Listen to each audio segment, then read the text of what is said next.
ಒಬ್ರು ವಕೀಲರಾಗಿ ತಮ್ಮನ್ನ ತಾವು ರಕ್ಷಣೆ ಮಾಡ್ಕೊಳ್ಳಕ್ಕಾಗ್ಲಿಲ್ಲ.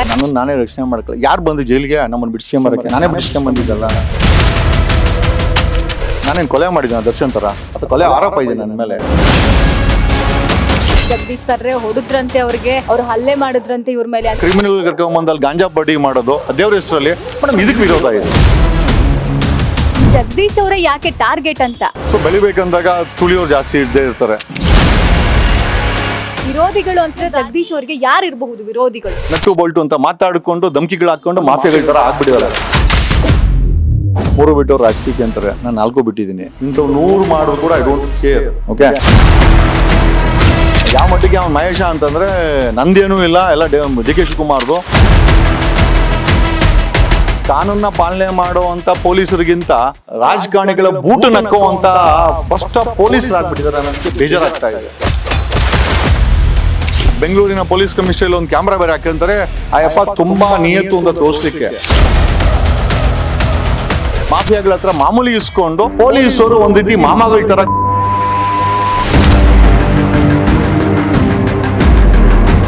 ಹಾಯ್ ಹಲೋ ನಮಸ್ಕಾರ. ನ್ಯಾಷನಲ್ ಟಿವಿ ವಿಶೇಷ ಕಾರ್ಯಕ್ರಮಕ್ಕೆ ತಮ್ಮೆಲ್ಲರಿಗೂ ಕೂಡ ಸ್ವಾಗತ. ನಾನು ಪಲ್ಲವಿ ಎನ್ ರಾಜ್. ವಕೀಲ್ ಸಾಬ್ ಲಾಯರ್ ಜಗದೀಶ್ ಯಾರಿಗೂ ಗೊತ್ತಿಲ್ಲ ಹೇಳಿ. ಬಿಗ್ ಬಾಸ್ 11ರ ಮೂಲಕ ಮನೆ ಮಾತಾಗಿದ್ರು. ಒಂದು ರಿಯಾಲಿಟಿ ಶೋ ಕೂಡ ಮಾಡಬೇಕಿತ್ತು. ಬಟ್ ಆ ಟೈಮ್ನಲ್ಲಿ ಆದ ಕೆಲವೊಂದು ಘಟನೆಗಳಿಂದ ಅವರು ಜೈಲಿಗೆ ಹೋಗುವಂತಹ ಪರಿಸ್ಥಿತಿ ಬಂದಿತ್ತು. 93 ದಿನಗಳ ಕಾಲ ಜೈಲಿನಲ್ಲಿ ಎದ್ದು ಬಂದಿದ್ದಾರೆ. ಸದ್ಯಕ್ಕೆ ನಾನು ಇವಾಗ ಅವ್ರನ್ನ ಹುಡುಕೊಂಡು ಬಂದಿದ್ದೀನಿ. ನಾನು ಅವ್ರನ್ನ ಮಾತನಾಡಿಸ್ತಾ ಹೋಗ್ತೀನಿ. ಮೊದಲಿಗೆ ಅವ್ರನ್ನ ವೆಲ್ಕಮ್ ಮಾಡೋಣ. ಸರ್ ನಮಸ್ಕಾರ, ಹೇಗಿದ್ದೀರಾ? ಸೂಪರ್ ಆಗಿದ್ದೀನಿ, ಚೆನ್ನಾಗಿದ್ದೀನಿ.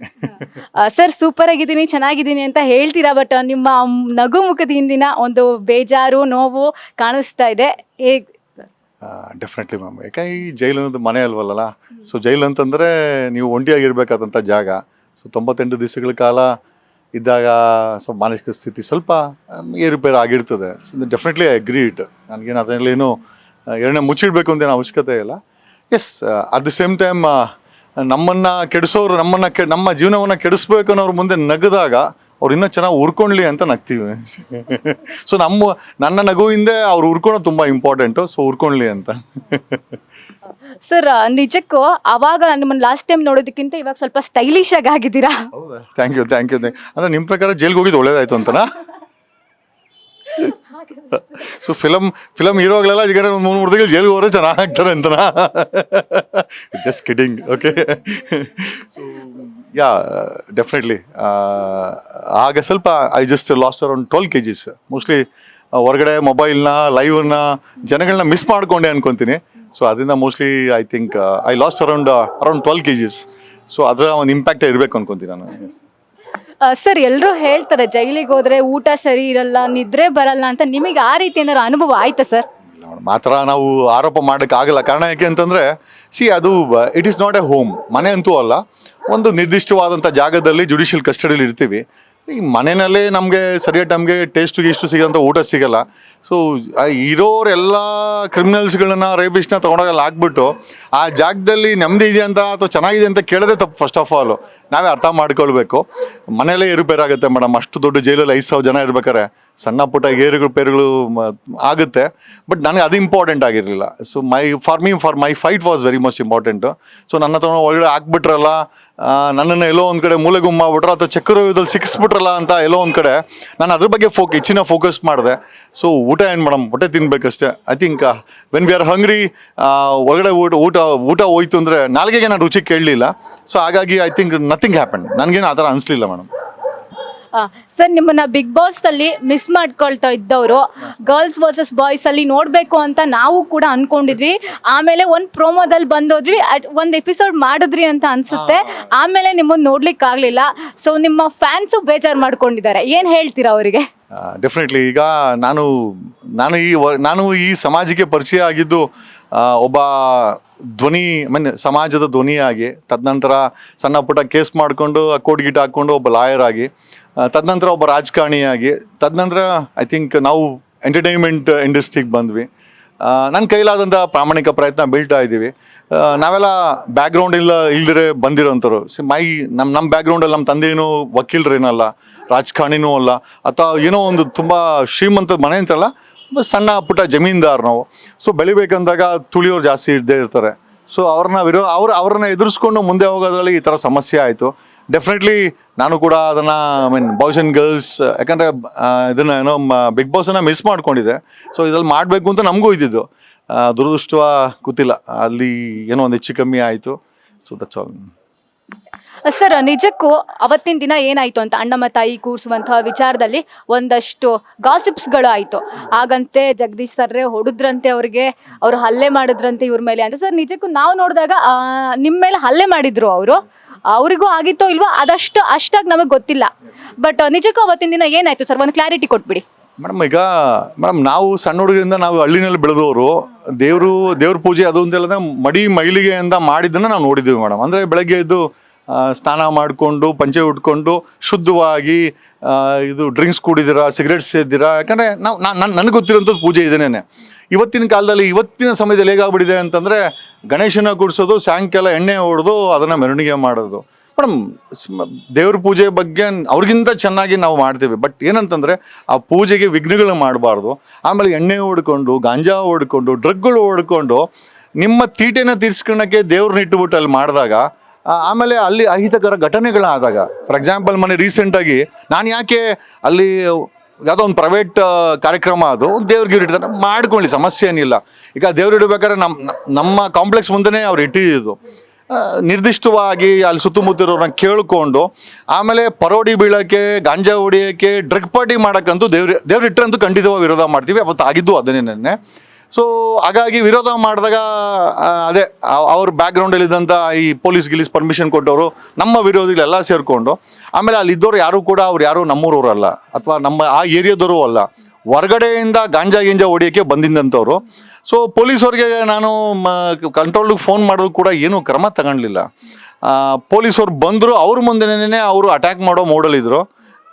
ಒಬ್ಬ ASI ಬಂದ, ASI ಕೇಳಿದ್ರೆ ಸರ್ ನಾನು 3 ತಿಂಗಳು ರಿಟೈರ್ಡ್ ಆಗ್ತಾ ಇದ್ದೀನಿ, ನಾನು ಸಣ್ಣದಾಗ ಗನ್ ಏನ್ಕೊ ಕೊಟ್ಟಿರೋದು ಅಂತಂದರೆ, ಸರ್ ನಾನು ಸಾಹೇಬ್ರನ್ನ ಕೇಳಬೇಕು, ಬ್ಯಾಕಪ್ ಬೇಕು ಅಂತಂದ. ಇನ್ನು ಅವ್ನು ಬ್ಯಾಕಪ್ ಭಾಷೆ ನಮ್ಮನ್ನ ಮ್ಯಾಲ್ಕೇನ ಪ್ಯಾಕಿಂಗ್ ಮಾಡಿಬಿಡ್ತಾರೆ ಅಂತೇಳಿ. ಸೊ ಈ ಥರ ಆಯಿತು. ಸೊ ಕ್ಲಾರಿಟಿ ಏನು ಅಂತಂದರೆ, ನಾನು ದೇವ್ರಿಗೆ ಇಡೋಕ್ಕೆ ವಿರೋಧಿ ಅಂತಲ್ಲ, ದೇವ್ರ ಇಡೋ ಹೆಸರಲ್ಲಿ when you do all such nonsense, ಏನೋ ಡ್ರಗ್ ಹೊಡಿಯೋದು, ಡ್ರಗ್ ಪಾರ್ಟಿಗಳು, ಆಮೇಲೆ ಸುತ್ತಮುತ್ತ ಎಲ್ಲೋ ಅಕ್ಕಪಕ್ಕ ಎಲ್ಲೋ ಬೇರೆ ಬೇರೆ ಏರಿಯಾಗಳಿಂದ ಪರವಡಿಗಳನ್ನ ಕ್ರಿಮಿನಲ್ ಕರ್ಕೊಂಬಂದು ಅಲ್ಲಿ ಗಾಂಜಾ ಪಾರ್ಟಿ ಮಾಡೋದು ದೇವ್ರ ಹೆಸರಲ್ಲಿ, ಮೇಡಮ್ ಇದಕ್ಕೆ ವಿರೋಧ ಇದೆ. ಖಂಡಿತ ಇವತ್ತು ವಿರೋಧ ಮಾಡ್ತೀನಿ, ಮುಂದೆನೂ ವಿರೋಧ ಮಾಡ್ತೀವಿ. ದೇವ್ರ ಅನ್ನೋದು ಒಂದು ನಂಬಿಕೆ. ಸೊ ಅದನ್ನು ನೀವು ನಿಮ್ಮ ತೀಟೆಗಳನ್ನ ತೀರ್ಸ್ಕೊಳ್ಳೋಕ್ಕೆ, ಗಾಂಜಾಗಳನ್ನ ಹೊಡಿಯೋಕ್ಕೆ, ಎಣ್ಣೆ ಹೊಡಿಯೋಕ್ಕೆ, ಆಮೇಲೆ ಅದರ ಇಂಪ್ಯಾಕ್ಟ್ ಏನಾಗುತ್ತೆ. ಮೊಲೆಸ್ಟೇಷನ್ ಕೇಸ್ ಒಂದಾಯಿತು, ರಾತ್ರಿ 2:30 ಒಬ್ಬ ಹೆಣ್ಮಗಳಿಗೆ ಮೊಲೆಸ್ಟೇಷನ್ ಆಯಿತು. Madam it's all because of ಈ ಡ್ರಗ್ ಕಿಕ್ಕಿಂದ ಮಾಡೋಂಥ ಕೆಲಸಗಳು.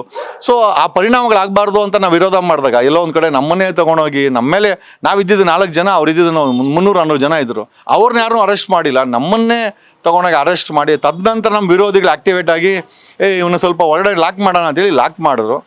This is what is happened. ಅಂದ್ರೆ ಸರ್, ಲಾಯರ್ ಜಗದೀಶ್ ಅವರೇ ಯಾಕೆ ಟಾರ್ಗೆಟ್ ಅಂತ ಪ್ರಶ್ನೆ ಮಾಡೋದೇ ಒಂದು ತಪ್ಪಾಗ್ಬಿಟ್ಟಿದೆ. ಪ್ರಜಾಪ್ರಭುತ್ವದಲ್ಲಿ ವಾಕ್ ಸ್ವಾತಂತ್ರ್ಯ ಇದೆ, by the people to the people for the people ಅಂತ ಇದೆ. ಇಲ್ಲಿ by the mafia to the mafia for the mafia ಆಗ್ಬಿಟ್ಟಿದೆ. ಇಲ್ಲ by the Usiruvalli mafia to the Usiruvalli mafia for the Usiruvalli mafia, ಆ ಥರ ಒಂದು ಪರಿಸ್ಥಿತಿ ನಿರ್ಮಾಣ ಆಗಿದೆ. ಯಾರೇ ಆಗಲಿ ಪ್ರಶ್ನೆ ಮಾಡೋಕ್ಕೋರು ಅವ್ರನ್ನ ಟಾರ್ಗೆಟ್ ಮಾಡ್ತಾರೆ. ಸೊ ನನಗೇನು ಹೊಸದೇನಲ್ಲ. So it's out of experience. ನನಗೂ ಅಭ್ಯಾಸ ಆಗ್ಬಿಟ್ಟಿದೆ. ಅವ್ರು ಟಾರ್ಗೆಟ್ ಮಾಡಿದ್ರೆ ಅದನ್ನು, ಈಗ ಒಂದು ಚಕ್ರವರ್ತಿ ರಚನೆ, ಈಗ ನನಗೆ 98 ದಿವಸ 10 ದಿವಸ ಬೇಲ್ ತೊಗೊಂಡು ಹೊರಗಡೆ ಬರುವಂಥ ಕೇಸಲ್ಲಿ 98 ದಿವಸ ನನ್ನನ್ನು ಹೊರಗಡೆ ಮಡಗಿ ನೆಗೋಷಿಯೇಟ್ ಮಾಡ್ತಾರೆ ಇವರು. ಮಾತಾಡಬೇಡ ನೀನು, ಮಾತಾಡಿಲ್ಲ ನಾನು ಹೊರಗಡೆ ಬಿಡ್ತೀನಿ ಅಂತ. ಸೊ ನಾನು ಯಾವುದಕ್ಕೂ ಕೇರ್ ಮಾಡೋಕ್ಕೆ ಹೋಗಿಲ್ಲ madam. But I fought for it and ಹೊರಗಡೆ ಬಂದಿದ್ದು ಅಷ್ಟೇ. ನನ್ನದೇ ಆದಂಥ ಹೋರಾಟದಲ್ಲಿ ಹೊರಗಡೆ ಬಂದೆ. ಯಾವ ಚಕ್ರವ್ಯೂಹದಲ್ಲಿ ಇವರು ನನ್ನನ್ನು ಹಾಕಿದ್ರು, ಹೊರಗಡೆ ಬಂದು ಅದೇ ಚಕ್ರವ್ಯೂಹದಲ್ಲಿ ಒಳಗಡೆಯಿಂದ ನಾನು ಅವ್ರನ್ನೇ ಹಾಕಿದಾಗ ಅವ್ರು ನೆಗೋಷಿಯೇಟ್ ಮಾಡಿಕೊಂಡ್ರು. Then I came out madam. Sir, ನೀವು ಹೇಳಿದ್ರಿ ಅವ್ರು 400 ಜನ ಇದ್ರು ಅಂತ. ಬಟ್ ಪೊಲೀಸರು ಅವರಿಗೆ ಏನೂ ಮಾಡಲಿಲ್ವಾ ಸರ್? 400 ಜನಕ್ಕೆ ನಿಮಗೆ ಹಂಗೆ ರಕ್ತ ಬರೋ ರೀತಿ ಹೊಡೆದಿದ್ರು ನಿಮಗೆ. ಆಮೇಲೆ ಇನ್ನೊಂದಷ್ಟು ಗಾಸಿಪ್ಸ್ಗಳು ಬಂತು, ನಿಮ್ಮ ಮಗಂಗೂ ಕೂಡ ಹೊಡೆದಿದ್ರು ಅನ್ನೋದು, ಅದೆಲ್ಲ ಒಂದಷ್ಟು ಆ ಟೈಮಲ್ಲಿ ಬಂತು.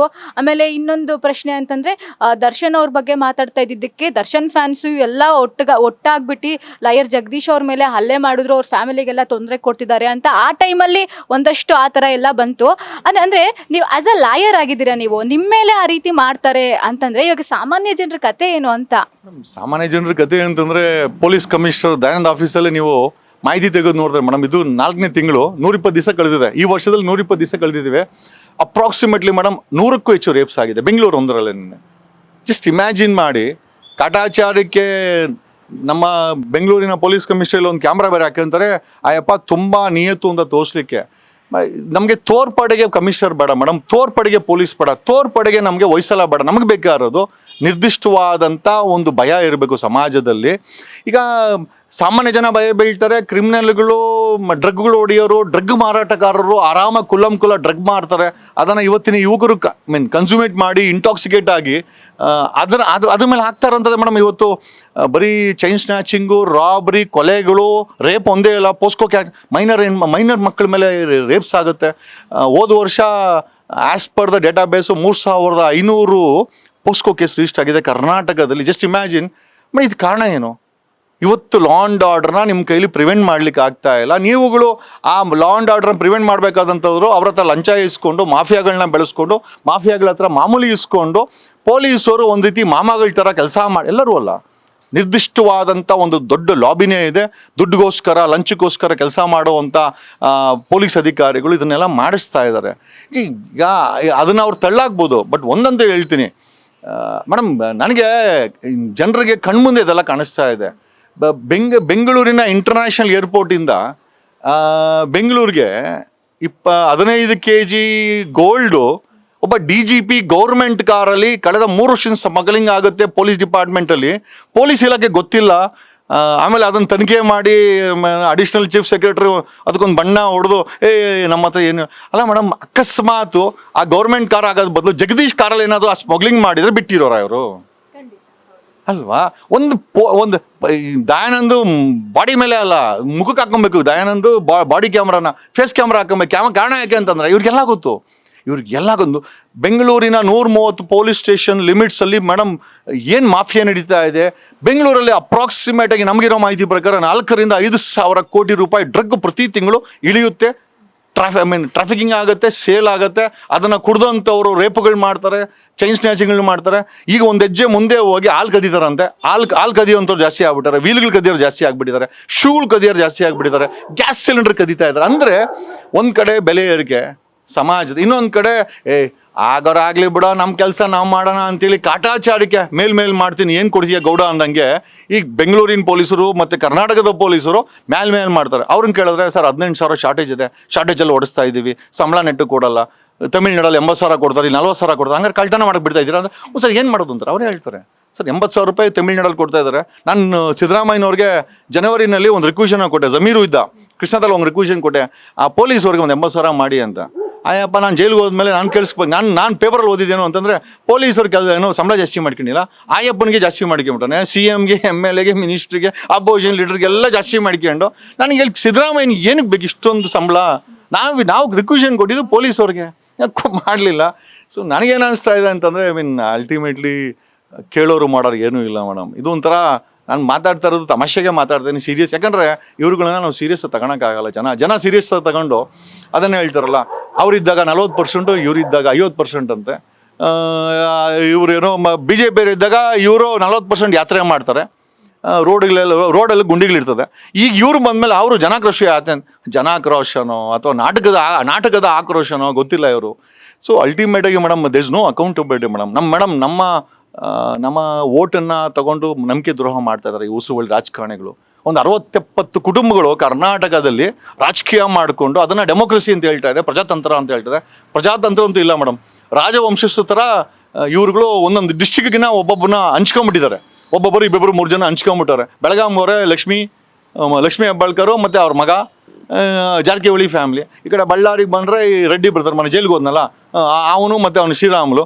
ಇನ್ನು ಕೆಳಗೆ ಬಂತು ಅಂದರೆ ಈಶ್ವರ್ ಖಂಡ್ರೆ ಮತ್ತು ಮಲ್ಲಿಕಾರ್ಜುನ ಖರ್ಗೆ. ಗುಲ್ಬರ್ಗಕ್ಕೆ ಬಂದರೆ ಅಲ್ಲಿಗೆ ಶಾಮನು ಶಿವಶಂಕರಪ್ಪ. ಅದು ಕೆಳಗೆ ಬಂದರೆ ಪರಮೇಶ್ವರು. ಈ ಕಡೆ ಕೋಲಾರಗೋರೆಗೆ ಮುನಿಯಪ್ಪನು. ಈ ಕಡೆ ಚಾಮರಾಜನಗರಕ್ಕೆ ಹೋದರೆ ಸುನೀಲ್ ಬೋಸು, ಅವರಪ್ಪ ಮಾದೇವ ಪ್ರಸಾದ್. ಈ ಬೆಂಗಳೂರಲ್ಲಿ ರಾಮಲಿಂಗಾರೆಡ್ಡಿ ಅವ್ರ ಮಗಳು ಸೌಮ್ಯ. ಸಿದ್ದರಾಮಯ್ಯನ ಮಗನು. ಡಿ ಕೆ ಶಿ ತಮ್ಮನು. ಹೆಂಗಾಗ್ಬಿಟ್ಟಿದೆ ಅಂತಂದರೆ ನಾವು ಪ್ರಜಾತಂತ್ರ ಅನ್ನೋ ಹೆಸರಲ್ಲಿ ಅತಂತ್ರವಾಗಿ ತಂದಿಟ್ಟು ವಂಶ ಪರಂಪರೆ.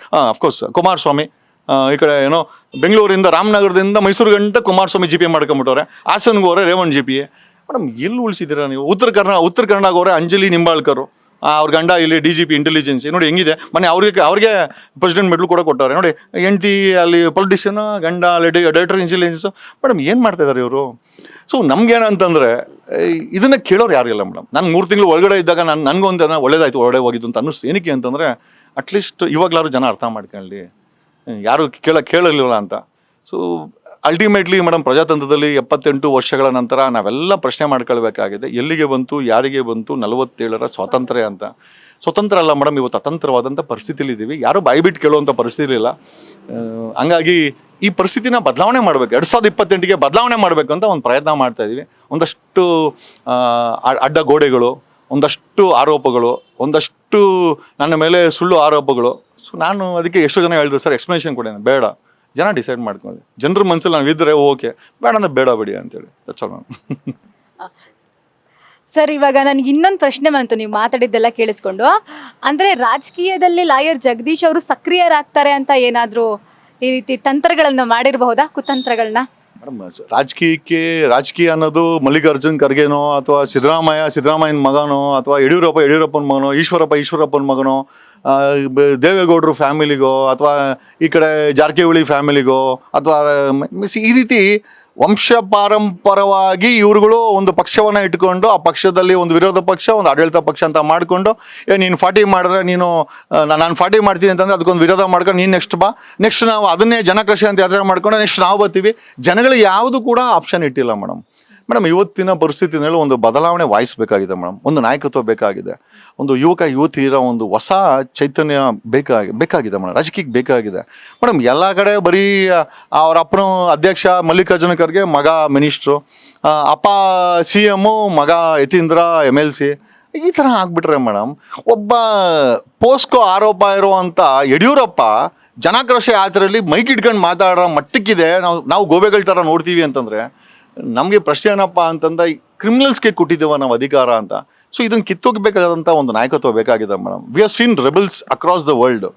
ಅದು ಆಫ್ರಿಕಾದಲ್ಲಿ ನೆಲ್ಸನ್ ಮಂಡೇಲಾ ಆಗಿರ್ಬೋದು, ಚಿ ಗವಾರ ಆಗಿರ್ಬೋದು. We have seen lot of course Mahatma Gandhi ಇಲ್ಲೇ ಇದ್ದಾರೆ, ಐ ಥಿಂಕ್ ಲೆಜಿಟಿಮೇಟ್ ಫೈಟರ್ ಅಂತ.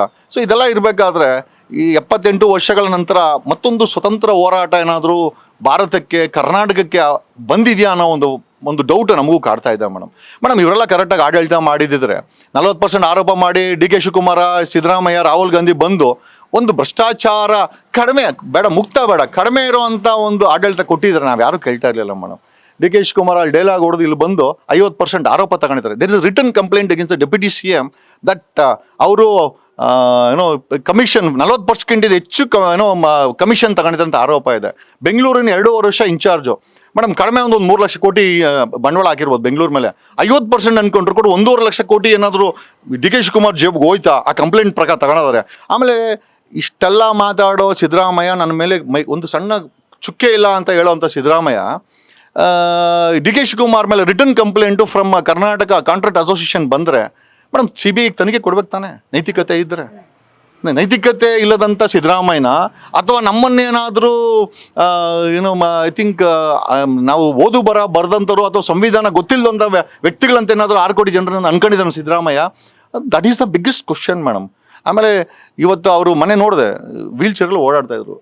ಅವರ ಆರೋಗ್ಯದ ಬಗ್ಗೆ ನಾವು ನಿಜವಾಗ್ಲೂ ಗೌರವ ಇದೆ, ಅವ್ರ ತಂದೆ ಸಮಾನ. ಬಟ್ ಆದರೂ ಆಯಪ್ಪ ವೀಲ್ ಚೇರ್ ಎಷ್ಟು ಮಟ್ಟಿಗೆ ನಿಜನೋ ಸುಳ್ಳೋ ಗೊತ್ತಿಲ್ಲ, ಕರ್ನಾಟಕದ ಪರಿಸ್ಥಿತಿ ಮಾತ್ರ ವೀಲ್ ಚೇರ್ ಆಗಿದೆ madam. That is what I feel. Yes madam. Sir, ಇವಾಗ ನೀವು ಹೇಳ್ತಾ ಹೋದ್ರಿ ಇದೆಲ್ಲ ಬೇಕಂತಾನೆ ಮಾಡಿಸಿದ್ದು ವಿರೋಧಿಗಳು ಅಂತ. ಇವಾಗ ವಿರೋಧಿಗಳು ಅಂತಂದ್ರೆ ಲಾಯರ್ ಜಗದೀಶ್ ಅವರಿಗೆ ಯಾರು ಇರಬಹುದು ವಿರೋಧಿಗಳು? ಭ್ರಷ್ಟಾಚಾರವನ್ನು ಒಪ್ಕೊಳ್ಳೋರು ಎಲ್ಲರೂ ವಿರೋಧಿಗಳೇ ಮೇಡಮ್. ನಾವು ಭ್ರಷ್ಟಾಚಾರ ಕಡಿಮೆ ಆಗಬೇಕು ಅಂತ ಹೇಳ್ತೀವಿ. ಮುಕ್ತ ಆಗುತ್ತಿಲ್ಲ ಗೊತ್ತಿಲ್ಲ, ಕಡಿಮೆ ಆಗಬೇಕು ಅಂತ ಹೇಳ್ತೀವಿ ಮೇಡಮ್. ಈಗ ಒಂದು DGP ಮಗಳು ಮೇಡಮ್ ಕಳೆದ 3 ವರ್ಷದಲ್ಲಿ ಸತತವಾಗಿ ದುಬೈಯಿಂದ 33 ಬಾರಿ 15 ಕೋಟಿ ರೂಪಾಯಿ ಚಿನ್ನವನ್ನು ಸ್ಮಗಲ್ ಮಾಡ್ಕೊಂಬಂದು ಪ್ರೋಟೋಕಾಲನ್ನ ಹೆಸರಲ್ಲಿ ಅಲ್ಲಿ ತಪ್ಪಿಸ್ಕೊಂಡು DGP ಕಾರನ್ನು ಬಳಸಿ ಪ್ರತಿ ಬಾರಿ 15 ಕೋಟಿ ಅಂತಂದರೆ ಹೆಚ್ಚು ಕಡಿಮೆ 500 ಕೋಟಿ ರೂಪಾಯಿ ಚಿನ್ನ ತೊಗೊಂಬಂದಿದ್ದಾಳೆ ಅಂತ ಆಯಿತು, ಮಾರಾಟ ಮಾಡಿದೆ ಅಂತ. ಮೇಡಮ್, ಇಂಟೆಲಿಜೆನ್ಸ್ ರಿಪೋರ್ಟ್ ಇಲ್ವಾ? ಸಿದ್ದರಾಮಯ್ಯ ಕೇಳ್ತಾರೆ ಪ್ಯಾಲ್ಗಾಮಲ್ಲಿ ಆಗಿದ್ದು ಇಂಟೆಲಿಜೆನ್ಸಿ ಫೇಲ್ಯೂರ್ ಅಂತ. ಇದೇ ಬೆಂಗಳೂರಲ್ಲಿ ಸಿದ್ದರಾಮಯ್ಯನ ಕೃಷ್ಣ ಆಫೀಸ್ ಇದೆ, ವಿಧಾನಸೌಧ ಇದೆ, ಇದೇ so called Dayanand the most strict officer ಅಂತ ಹೇಳ್ತಾರೆ 3 ವರ್ಷ ಸ್ಮಗಲ್ ಮಾಡಿದ್ದು. ನಾನು ಹೇಳ್ತಾ ಇಲ್ಲ, ಇದನ್ನು DRI ಹೇಳ್ತಾ ಇದ್ದಾರೆ, CBI ಆಲ್ರೆಡಿ 1 FIR ಮಾಡಿದೆ. ಇದನ್ನು ಇಂಟೆಲಿಜೆನ್ಸಿ ಫೇಲ್ಯೂರ್ ಅಂತ ಹೇಳ್ಬೇಕಾ ಅಥವಾ ಬುದ್ಧಿವಂತರ ಇವರು? ಅಥವಾ ಇವು ದಂಧೆ ಮಾಡ್ತಾ ಇರೋದು ಇವರು ಹೊರಡೆ ಮಾಡಿಕೊಂಡು ನಮ್ಮನ್ನೆಲ್ಲ ಗೋವೆ ಮಾಡ್ತಾ ಇದ್ದಾರಾ?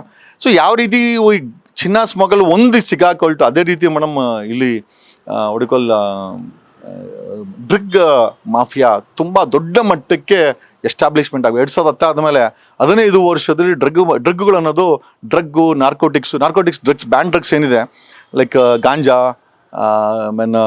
ನೈಟ್ರೋ, ಹೈಡ್ರೋ, ಟೈಡೋಲ್ ಟ್ಯಾಬ್ಲೆಟ್ಸ್ಗಳು, ಈ ರೀತಿ ನಾನಾ ರೀತಿಯ ಬ್ಯಾಂಡ್ ಡ್ರಗ್ಸ್ ಏನಿದೆ ಬೀದಿಲಿ ಸಿಗುತ್ತೆ ಮೇಡಮ್. ಈಗ ಮಣಿಪುರಲ್ಲಿ ಬೆಳೆದಿರೋ ಗಾಂಜಾನ ಟ್ರೈನಲ್ಲಿ ಎತ್ಕೊಂಬಂದು ಇಲ್ಲಿ ಮಾರಾಟ ಮಾಡಿ ವಾಪಸ್ ಜೀವನ ಮಾಡೋಂಥ ಎಷ್ಟೋ ಜನ ಆಗ್ಬಿಟ್ಟಿದ್ದಾರೆ. Drugs come from Gujarat also, ಗುಜರಾತಿಂದ ಬರ್ತದೆ, ಮುಂಬೈಯಿಂದ ನಮಗೆ ಡ್ರಗ್ಸ್ ಬರ್ತದೆ. ಮೇಡಮ್ ಇವತ್ತಿನ ಯುವ ಜನತೆಯನ್ನು ನಾವು ಕಂಟ್ರೋಲ್ ಮಾಡಿದ್ವಿ. ಮುಂಚೆ ಇತ್ತು ಮೇಡಮ್, ನಾವು ಒಂದು 25 ವರ್ಷ ಮುಂದೆ ಹೋದರೆ ಹೈ ಪ್ರೊಫೈಲ್ ಪಾರ್ಟೀಸ್ಗಳಲ್ಲಿ ಏನೋ ಗೊತ್ತಿಲ್ಲದ ಕಣ್ಣು ಕಾಣಿದ್ರೆ ಮಾಡ್ಕೊಂಬಿಟ್ಟರು. ಇವತ್ತು ಪ್ರತಿಯೊಬ್ಬನು ಗಾಂಜಾ ಆ ಮಟ್ಟಕ್ಕೆ ಇದನ್ನು ಎಸ್ಟಾಬ್ಲಿಷ್ ಮಾಡಿದೆ. ಇದಕ್ಕೆ ಮೂಲ ಕಾರಣವೇ ಪೊಲೀಸ್ ಮಾಫಿಯಾ. ಈ ಬೆಂಗಳೂರು ಮತ್ತು ಕರ್ನಾಟಕದಲ್ಲಿ ಏನು ಪೊಲೀಸ್ ಮಾಫಿಯಾ ಇದೆ, ತಿಂಗಳು ನಮಗಿರೋ ಮಾಹಿತಿ ಪ್ರಕಾರ 1,000 ಕೋಟಿಗೂ ಹೆಚ್ಚು ಡ್ರಗ್ ಮಾಫಿಯಾದಿಂದ ಹಣ ಬರುತ್ತಂತೆ. ಆ 1,000 ಕೋಟಿನ 130 ಪೊಲೀಸ್ ಸ್ಟೇಷನ್, ಬೆಂಗಳೂರಲ್ಲಿರೋ 130 ಕ್ರಿಮಿನಲ್ ಪೊಲೀಸ್ ಸ್ಟೇಷನ್ಗಳು, ಆಮೇಲೆ ಕರ್ನಾಟಕದಲ್ಲಿರೋ 1,000 ಪೊಲೀಸ್ ಸ್ಟೇಷನ್ಗಳು ಹಂಚ್ಕೊಂತಾರಂತೆ. ಅವ್ರಿಗೆ ಹೇಳಿದ್ರೆ ನಮ್ಗೆ ಸಂಬಳ ಸಲ್ಲಲ್ಲ ಅಂತ. ಸೊ ಇದ್ರ ಬಗ್ಗೆ ಯಾರು ತಲೆ ಕೆಡ್ಸ್ಕೊಂತಲ್ಲ. ಇಂಪ್ಯಾಕ್ಟ್ ಏನಾಗ್ತಾ ಇದೆ? ರೇಪ್ಸ್ ಜಾಸ್ತಿ ಆಗ್ತಾ ಇದೆ, ಹೆಣ್ಣುಮಕ್ಳ ಮೇಲೆ ಮೊಲೆಸ್ಟೇಷನ್ ಜಾಸ್ತಿ ಆಗ್ತಾ ಇದೆ, ಕ್ರೈಮ್ ಜಾಸ್ತಿ ಆಗ್ತಾ ಇದೆ. ಆಮೇಲೆ ಗಾಂಜಾ ಅಥವಾ ನಾರ್ಕೋಟಿಕ್ಸ್ ಬಳಸ್ಕೊಂಡು ಚಾಕು ಹಾಕೋದು, ಅಪ್ಪ ಅಮ್ಮನಿಗೆ ತಿವಿಯೋದು, ಎಲ್ಲ ದಾರಿಯಲ್ಲಿ ಹೋಗ್ತಾ ಇದ್ದಾರೆ ಕಿಕ್ಕಿಗೋಸ್ಕರ ಯಾರಿಗೂ ಚಾಕು ಹಾಕೋದು. ಆ ಕದಂಬ ಅಂತ ಏನೋ ಒಬ್ಬರು ಇಂದ್ರನಗರದಲ್ಲಿ 5 ಜನಕ್ಕೆ ಒಂದೇ ನೈಟಲ್ಲಿ ಕುಯ್ದವನೆ ಗಾಂಜಾ ಹೊಡ್ಕೊಂಡು. ಯಾರೋ ಒಬ್ಬನು ಯಾರೋ ರಾಹುಲ್ ಅಂತ ಏನೋ, ನಾನು ಪೇಪರಲ್ಲಿ ಓದಿದ್ದು, ಜೈಲಲ್ಲಿ ಇರ್ಬೇಕಾದ್ರೆ ಪೇಪರಲ್ಲಿ ಓದಿದ್ದು, ತಂದೆಗೆ ಚಾಕು ಹಾಕಿ ಚುಚ್ಚಿದ್ದಾನೆ, ದುಡ್ಡು ಕೊಟ್ಟಿಲ್ಲ ಅಂತ. ಮೇಡಮ್ ಈ ಥರ ಆಗಿಬಿಟ್ರೆ, and the ultimate reason is crime madam. ಇವತ್ತು ಕ್ರೈಮ್ ಆಗ್ತಾ ಇರೋದೆ ಡ್ರಗ್ಸಿಂದ. ಆಮೇಲೆ ಡ್ರಗ್ಗನ್ನು ಯಾಕೆ ಇವ್ರು ಪ್ರಿವೆಂಟ್ ಮಾಡ್ತಾ ಇಲ್ಲ ಅಂತಂದರೆ 1,000 ಕೋಟಿ ಅವ್ರಿಗೆ ದುಡ್ಡು ಬರ್ತದೆ. ಆಮೇಲೆ ರಾಜಕಾರಣಿಗಳು ಯಾಕೆ ಮಾಡ್ತಾ ಇದೆ ಅಂದರೆ, ಈ ಟ್ರಾನ್ಸ್ಫರ್ಗಳಿಗೆ ಪೊಲೀಸರು 1 ಕೋಟಿ 2 ಕೋಟಿ 5 ಕೋಟಿ 10 ಕೋಟಿ ಅಂತೇಳಿ ಟ್ರಾನ್ಸ್ಫರ್ಗಳು ದುಡ್ಡು ತಗೊಂತಾರೆ. ಸೊ ಎಂಟೈರ್ ಆರೋಪ ಸದಾಶಿವನ ಕಡೆ ತೋರಿಸ್ತದೆ. ಸೊ ಸದಾಶಿವನದಲ್ಲಿ ಯಾರಿದ್ದಾರೆ ಅಂತ ಜನತೆಗೆ ಗೊತ್ತಿದೆ. ಸದಾಶಿವನವರು ತಾವು ಸತ್ಯ ಹರಿಶ್ಚಂದ್ರರು ಅದು ಇದು ಅಂತೇಳಿ ಹೇಳ್ತಾರೆ. ಬೇರೆ ಯಾರಾದರೂ ಇವರು ಮಾಡೋ ರಾಜಕೀಯ ಹೋರಾಟಕ್ಕೆ ಬರಲ್ಲ ಅಂತಂದರೆ ನಟ್ಟು ಬಲ್ಟು ಟೈಟ್ ಮಾಡ್ತೀನಿ ಅಂತ ಡಿ.ಕೆ. ಶಿವಕುಮಾರ್ ಅಂತಾರೆ. ಒಬ್ಬ ಡೆಪ್ಯೂಟಿ CM ಆಗಿ ಆ ಭಾಷೆನ ಬಳಸ್ತಾರಲ್ಲ, ಇದು ಮಾಫಿಯಾಗಳ ಭಾಷೆಗಳನ್ನು ಡಿ.ಕೆ. ಶಿವಕುಮಾರ್ ಬಳಸ್ತಾ ಇದ್ದರೆ ಪಾಪ ಫಿಲಮ್ ಇಂಡಸ್ಟ್ರಿ ಯಾರು ಮಾತಾಡಲ್ಲ. ಯಾಕೆ ಬೇಕಪ್ಪ ಇವನ್ ಕತೆ ಅಂತ ಹೇಳ್ಕೊಂಡು ಮಾತಾಡಲ್ಲ. ಬಟ್ ಎಲ್ಲರೂ ಮಾತಾಡಿಲ್ಲ ಅಂತಂದರೆ ಪ್ರಶ್ನೆ ಏನಪ್ಪ ಅಂದರೆ, ಈ ಭಾಷೆನ ಬಳಸುವಂಥ ಡಿ.ಕೆ. ಶಿವಕುಮಾರು 40% ಆರೋಪ ಮಾಡಿದ ಡಿ.ಕೆ. ಶಿವಕುಮಾರ್ ಮೇಲೇ ಇವತ್ತು 50% ಅಥವಾ 40% ಹೆಚ್ಚು ಕಮಿಷನ್ ತಗೊಳ್ತಂದು ಆರೋಪ ಇದೆ. ಮೇಡಮ್ ಏನು ನೈತಿಕತೆ ಇದೆ? ಎಷ್ಟು ರಿಸೈನ್? ಆ್ಯಂಡ್ ಇದನ್ನೆಲ್ಲ ಬಚ್ಚಿಟ್ಕೊಂಡು ಆಡಳಿತ ನಡೆಸ್ತಾ ಇರೋವಂಥ ಸಿದ್ದರಾಮಯ್ಯನವರು ಕೊನೆ ಎಲೆಕ್ಷನ್ ಈಗಲೇ ಹೋಗ್ಬಿಡಿ, ರಿಸೈನ್ ಮಾಡಿ. ಮೇಡಮ್ 6 ಕೋಟಿ ಜನ ಇದ್ದಾರೆ, ಯಾರೋ ಒಬ್ಬರು CM ಆಗ್ತಾರೆ. ಏನು ಇವರೇ ಆಗಬೇಕು ಅಂತ ಏನಿಲ್ಲ, ಅಥವಾ ಇವರಿಂದನೇ ಆಡಳಿತ ನಡೀತದೆ ಕರ್ನಾಟಕ ಥರ ಏನಿಲ್ಲ. ಹಿಂದೆನೂ ಎಷ್ಟೋ ಜನ CMಗಳಾಗಿದ್ದಾರೆ, ಇವ್ರು ಇಲ್ಲರೂ ಆಗಿದ್ದಾರೆ, ಮುಂದೆನೂ ಅಷ್ಟೇ ನಡೀತದೆ. ನಾವೆಲ್ಲ ನಡೀತದೆ, ಅವರೆಲ್ಲ ನಡೀತದೆ. ಮೇಡಮ್ ಆಡಳಿತದಲ್ಲಿ ಸ್ಪಷ್ಟೀಕರಣ ಬೇಕು ಮೇಡಮ್. ಭ್ರಷ್ಟಾಚಾರ ಕಡಿಮೆ ಆಗಬೇಕು, ಬೆಲೆ ಏರಿಕೆ ಕಡಿಮೆ ಆಗಬೇಕು, ರೈತರ ಆತ್ಮಹತ್ಯೆಗೆ ನಿಲ್ಲಬೇಕು. ಹೆಣ್ಣು ಮಕ್ಕಳ ಮೇಲೆ ನಡೀತಾ ಇರುವಂಥ ಈ ಸತತವಾದಂಥ 3,500 ಪೋಸ್ಕೋ ಕೇಸುಗಳು, rape case. Madam 7 gang rapes ಆಗಿದೆ ಬೆಂಗಳೂರಲ್ಲಿ, 7 ಗ್ಯಾಂಗ್ ರೇಪ್ ಆಗಿದೆ. ಮಕ್ಕಳ ಮೇಲೆ ಅತ್ಯಾಚಾರಗಳಾಗ್ತಾ ಇದೆ, ಪೋಸ್ಕೋ ಕೇಸುಗಳು ದಿನೇ ಕೇಳಿದ್ರೆ ಶಿಕ್ಷೆ ಆಗ್ತಾಯಿಲ್ಲ. ಶಿಕ್ಷೆ ಅಲ್ರಿ, ಡ್ರಗ್ ನಿಲ್ಲಿಸಿ, ಪ್ರಿವೆಂಟ್ ಡ್ರಗ್ ಎಂಟ್ರಿಂಗ್ ಕರ್ನಾಟಕ ಬಾರ್ಡ್ರ್ಗಳಲ್ಲಿ. ಒಂದು 8 ತಿಂಗಳು ಮುಂಚೆನೂ ಸಿದ್ದರಾಮಯ್ಯ ಹೇಳಿದ್ರು, ನಾವು ನಾರ್ಕೋಟಿಕ್ಸ್ನ ಕಂಟ್ರೋಲ್ ಮಾಡೋಕ್ಕೆ ಒಂದು ಕಮಿಟಿ ಸತ್ರ ಮಾಡಿದೆ. ಬರೀ ಕಮಿಟಿ ಮಾಡೋದು, SIT ಮಾಡೋದು, ಜೀವನ ಪೂರ್ತಿ ಮೋಸ್ಟ್ಲಿ ಇನ್ನೊಂದು 2 ವರ್ಷ ಇದನ್ನೇ ಮಾಡ್ತಾನೆ ಸಿದ್ದರಾಮಯ್ಯ ಅಂತ ಅನಿಸುತ್ತೆ ನನಗನ್ಸಿದ ಪ್ರಕಾರ. ಮುಂಚೆ ಅವ್ರ ಬಗ್ಗೆ ಗೌರವ ಇತ್ತು, ಈಗ ಗೌರವ ಕೊಡಬೇಕು ಅಂತ ನಮಗೂ ಅನ್ನಿಸ್ತಾ ಇಲ್ಲ. Because it doesn't behave like A CM. ಎಲ್ಲೋ ಒಂದು ಕಡೆ ಮಾಫಿಯಾಗೆ ಬಾಸ್ ಥರ ಕಾಣಿಸ್ತಾ ಇದ್ದಾರೆ ಹೊರತು, ನನಗೆ ಓಪನ್ ಆಗಿ ಹೇಳ್ತೀನಿ, ಅದೇ ನನಗೇನು ಸಮಸ್ಯೆ ಇಲ್ಲ. We have evidence. ಅಕಸ್ಮಾತ್ CMಗೆ ಏನಾದರೂ ನಾನು ಹೇಳ್ತಿರೋ ಭಾಷೆಯಲ್ಲಿ ಏನಾದರೂ ಡೌಟ್ ಇತ್ತು ಅಂತಂದರೆ let him speak out. We have evidence, we will give him evidence. ಏನು ಮೇಡಮ್, DGP ಮಗಳು 15 ಕೋಟಿ ರೂಪಾಯಿ ಎತ್ಕೊಂಬತ್ತಾನೆ ಸಿದ್ದರಾಮಯ್ಯನ ಕಾಣಿಸಲ್ವಾ? ಇಂಟೆಲಿಜೆನ್ಸಿಂಗ್ ಗೊತ್ತಾಗಲ್ವಾ? ಡೈರೆಕ್ಟರ್ ಇಂಟೆಲಿಜೆನ್ಸಿ ಏನೋ ನಿಂಬಾಳ್ಕರ್ ಹೇಳ್ತಾರೆ, ಮನೆ ಪ್ರೆಸಿಡೆಂಟ್ ಮೆಡ್ಲೆಲ್ಲ ಕೊಟ್ಟವ್ರೆ. ಆಯಪ್ಪ ನಕ್ಸಲ್ನೆಲ್ಲ ಕಂಟ್ರೋಲ್ ಮಾಡಿದೆ ಅಂತ ಏನೋ ಮೆಡ್ಲ್ ಕೊಟ್ರಂತೆ. ಇದೇ ನಿಂಬಾಳ್ಕರ್ಗೆ DGP ಮಗಳು 3 ವರ್ಷದಿಂದ ದೇಪ್ಕೊಂಬತ್ತಾ ಇರೋದು ಗೊತ್ತಾಗಿಲ್ವಾ? ನೀನು ನಿಜವಾಗ್ಲೂ do you really suit that post? Hemant Nimbalkar ಪ್ರಶ್ನೆ ಡೈರೆಕ್ಟಾಗಿ ಕೇಳಿದೇನಂತಂದರೆ, 3 ವರ್ಷದಿಂದ DGP ಕಾರಲ್ಲಿ, ಸರ್ಕಾರಿ ಕಾರಲ್ಲಿ ಸ್ಮಗ್ಲಿಂಗ್ ಆಗಿದ್ದು ಇಂಟೆಲಿಜೆನ್ಸಿಗೆ ಗೊತ್ತಾಗ್ತಿದ್ದು, ಮೊನ್ನೆ ನಕ್ಸಲ್ನ ನಿಗ್ರಹ ಮಾಡಿದ್ರು, ಇಂಟೆಲಿಜೆನ್ಸಿ ವರ್ಕ್ ಮಾಡಿದ್ರು. ಈ ಥರ ಬೂಟ ಆಟಿಕೆ ಪೊಲೀಸರು, ಈ ಥರ ಬೂಟ ಆಟಿಕೆ ರಾಜಕಾರಣಿಗಳು ನಿಜವಾಗ್ಲೂ ನಮಗೆ ಬೇಕಾ ಅನ್ನೋದೇ ಪ್ರಶ್ನೆ ಮೇಡಮ್. ಸರ್, ನಾನು ಇನ್ನೊಂದು ಅಬ್ಸರ್ವ್ ಮಾಡಿದೆ, ನಿಮ್ದು ಮೂಗಲ್ಲಿ ರಕ್ತ ಬರ್ತಾ ಇತ್ತು, ಆದರೂ ಕೂಡ ನೀವು ವಿಡಿಯೋ ಮಾಡಿ ಅದನ್ನ ಜನರಿಗೆ ತಲುಪಿಸುವಂತಹ ಕೆಲಸವನ್ನ ಮಾಡಿದ್ರಿ. ಅದಾದ್ಮೇಲೆ ಏನು ಇಂಪ್ಯಾಕ್ಟ್ ಆಯ್ತು ಸರ್ ಆ ವಿಡಿಯೋ ಇಂದ? ಇಲ್ಲ ಮೇಡಮ್, ನನಗೆ ಏನಂತಂದರೆ, ಈಗ ನನಗೆ ಗೊತ್ತಿತ್ತು ಇವ್ರು ಅರೆಸ್ಟ್ ಮಾಡ್ತಾರೆ ಅಂತ. ಆಮೇಲೆ ಒಳಗಡೆ ಹೋದ್ಮೇಲೆ ಸ್ಟೋರಿಗಳು, ಇವ್ರು ಪೊಲೀಸರು ಹೇಳಿದ ಸತ್ಯಹರಿಶ್ಚಂದ್ರ ಮೊಮ್ಮಕ್ಕಳು ಇವರು, ಆ ಥರ ಆಗೋದು ಬೇಡ ಅಂತೇಳಿ ನನಗೆ ಏನು ತಲುಪಿಸ್ಬೇಕಾಗಿತ್ತು ನನ್ನ ಫ್ಯಾನ್ಸ್ಗೆ, ನನ್ನ ನಂಬಿರೋರಿಗೆ ಅಥವಾ ನನ್ನನ್ನು ಫಾಲೋ ಮಾಡೋರಿಗೆ ಒಂದು ಮೆಸೇಜ್ ಕೊಡಬೇಕಾಗಿತ್ತು ಈ ಥರ ಆಗಿದೆ ಅಂತ. ಆಮೇಲೆ ನನಗೆಲ್ಲೋ ಒಂದು ಕಡೆ ಡೌಟ್ ಇತ್ತು, ಇವರೇನೋ 60 ಹಾಕ್ಬಿಡ್ತಾರೆ ಅಂತ. ನಾನು ಏನು ಅನ್ಕೊಂಡು ಅದೇ ಆಯಿತು. ಸೊ ಹಂಗಾಗಿ ನಾನು ಅಕಸ್ಮಾತ್ ಸಿಕ್ಕಾಕೊಂಡ್ರೆ ಒಳಗಡೆ ಅಟ್ಲೀಸ್ಟ್ ಇವ್ರು ಗೊಂದಲದಲ್ಲಿ, ನನ್ನ ಫ್ಯಾನ್ಸು ನನ್ನ ಫಾಲೋವರ್ಸು ಗೊಂದಲದಿರೋದು ಬೇಡ, ಅವ್ರಿಗೊಂದು ಸ್ಪಷ್ಟೀಕರಣ ಇರಲಿ. ವಿರೋಧ ಮಾಡೋರು ಮಾಡೇ ಮಾಡ್ತಾರೆ ಬಿಡಿ. ನೀವೇ ಹೇಳೋದು ಯಾರೋ ದರ್ಶನ್ ಫ್ಯಾನ್ಸು ಅಂತ, ನಮಗೆ we don't care. Darshan fan ಆಗಲಿ, ಇನ್ನೊಬ್ಬ ಡಾನ್ ಫ್ಯಾನ್ ಆಗಲಿ, ನಮಗೇನು ತೊಂದರೆ ಕೊಟ್ಟರೆ ನಾವು ರಿಯಾಕ್ಷನ್ ಇದೇ ಥರ ಇರ್ತದೆ. ಓಕೆ, ಸೊ ಅದನ್ನು ಅವ್ರು ಏನು ಬೇಕಾದ್ರೆ ಹೆಂಗೆ ಬೇಕಾದ್ರೆ ಸ್ವೀಕಾರ ಮಾಡ್ಬೋದು. ಓಕೆ, ಅಂದ್ರೆ ಲಾಯರ್ ಜಗದೀಶ್ ಅವರು ಈ ಒಂದು ವಿಚಾರದಲ್ಲಿ ಆರೋಪಿಗಳು ಅಂತಾನು ಹೇಳಕ್ಕಾಗಲ್ಲ, ಅದೊಂದು 400 ಜನ ಅಂತ ಅಂದ್ರಲ್ಲ, ಅವ್ರನ್ನ ಜೈಲಿಗೆ ಹಾಕ್ಸ್ತಾರೆ ಅಂತ ಅನ್ಕೊಂಡಿದ್ರು. ಬಟ್ ಸರ್, ನೀವೇ ಜೈಲಿಗೆ ಹೋಗಿದ್ದು, ಆ ಟೈಮಲ್ಲಿ ಒಂದು ಶಾಕ್ ಆಗಿತ್ತು ಎಲ್ರಿಗೂ ಕೂಡ. ಇಲ್ಲ ನೋಡಮ್ಮ, ಇಷ್ಟೊಂದು ವಿರೋಧ ಈಗ ಕರ್ನಾಟಕದಲ್ಲಿ ಯಾವುದೇ ವಿಚಾರ ಬಂದರೂ ಸಿ.ಟಿ. ರವಿಗೆ ಸ್ವಂತ ಕಾಂಗ್ರೆಸ್ ಪಕ್ಷದಲ್ಲಿ ಡಿ.ಕೆ. ಶಿವಕುಮಾರ್ನ ಕೊಲಿಗು ಲಕ್ಷ್ಮೀ ಹೆಬ್ಬಾಳ್ಕರ್, ಆ ಎಮ್ಮನಿಗೆ ಆ ಪದ ಬಳಕೆ ಮಾಡಿದಾಗ ಎಲ್ಲೋ ಒಂದು ಕಡೆ ಬಚ್ಚಿಕ್ಕಿರೋ ಬೆಕ್ಕನ ಥರ ಡಿ.ಕೆ. ಶಿವಕುಮಾರ್ ಇದ್ದಂಥವ್ರು, ಯಾವುದೋ ಹುಡುಗಲ್ಲ ಚಿತ್ರರಂಗದವ್ರು ಯಾರೋ ಈ ಅಪ್ಪನು ಯಾತ್ರೆಗೆ ಬಂದಿಲ್ಲ, ಪಾತ್ರೆಗೆ ಬಂದಿಲ್ಲ ಅಂತೇಳಿ ಎಲ್ಲೋ ಒಂದು ಕಡೆ ನಟ್ಟು ಬೋಲ್ಟು ಅಂತಾನೆ. ಅಲ್ಲ, ಈ ನಟ್ಟು ಬೋಲ್ಟು ಸಿ.ಟಿ. ರವಿ ಮೇಲೆ ಯಾಕೆ ಪ್ರಯೋಗ ಮಾಡಲಿಲ್ಲ ಡಿ.ಕೆ. ಶಿವಕುಮಾರ್? ತನ್ನ ಸ್ವಂತ ಕ್ಯಾಬಿನೆಟ್ ಕೊಲಿಗ್ ಲಕ್ಷ್ಮೀ ಹೆಬ್ಬಾಳ್ಕರ್, ಆಮೇಲೆ the lonely female cabinet madam, ಬಳಸೋಕ್ಕೆ ಯೋಗ್ಯತೆ ಇಲ್ಲ ಅಂತ ರಾಜಕಾರಣಿಗಳು, ಯಾರೋ ತಲೆಗೆ ಬಟ್ಟೆ ಇಲ್ದವರು ಪಾಪ ಬಡಪಾಯಿಗಳು, ಆಮೇಲೆ ಯಾಕಪ್ಪ ಇವ್ರ ಸವಾಸ, ನಮ್ಮ ಪಾಂಡ್ ನಾವು ಇರೋಣ ಅಂತ ಹೇಳೋ ಜನಗಳ ಮೇಲೆ ಈ ಡಾನ್ಗಿರಿ ಬಳಸ್ತಾರಲ್ಲ ಮೇಡಮ್. ಆವಾಗ ನಾನು ರಿಯಾಕ್ಟ್ ಮಾಡಿದ್ದು. ಯಾವುದೇ ವಿಚಾರ ಆಗಿರ್ಬೇಕು ಕರ್ನಾಟಕದಲ್ಲಿ ನನ್ನ ಕಿವಿಗೆ ಬಿದ್ದರೆ ಅಥವಾ ಗಮನಕ್ಕೆ ಬಂದರೆ ರಿಯಾಕ್ಟ್ ಮಾಡ್ತೀವಿ. ಸೊ ರಿಯಾಕ್ಟ್ ಮಾಡಿದಾಗ ನಾವು ಕೂಡ ಎಷ್ಟೋ ಜನರ, ಆಮೇಲೆ ನಿಮ್ಗೆ ಗೊತ್ತು XCMಗಳ ಸೆಕ್ಸ್ ವಿಡಿಯೋಸ್ ಬಗ್ಗೆ ಮಾಡಿದ್ವಿ. ADGP ಅಮೃತ್ಪಾಲ್ನ ಜೈಲಿಗೆ ಕಳಿಸಿದ್ವಿ. ಈ ರಮೇಶ್ ಜಾರಕಿಹೊಳಿ ಕೇಸು, ರವಿ ಡಿ ಚಣ್ಣನ ಅವ್ರಗಳ ಕೇಸು, ಈ ಡ್ರಗ್ ಮಾಫಿಯಾ, ಪೊಲೀಸರ ಭ್ರಷ್ಟಾಚಾರ, ಬೆಂಗಳೂರಲ್ಲಿ ಟೋಯಿಂಗ್ ನಡೀತಾ ಇತ್ತು, ಅದನ್ನು ನಿಲ್ಲಿಸಿದ್ವಿ 2023ನಲ್ಲಿ. ಮೇಡಮ್, ಒಂದೆರಡು ಆದರೆ ಪರವಾಗಿಲ್ಲ, ನಾನಾ ಹೋರಾಟಗಳನ್ನ ಮಾಡಿದ್ದೀವಿ.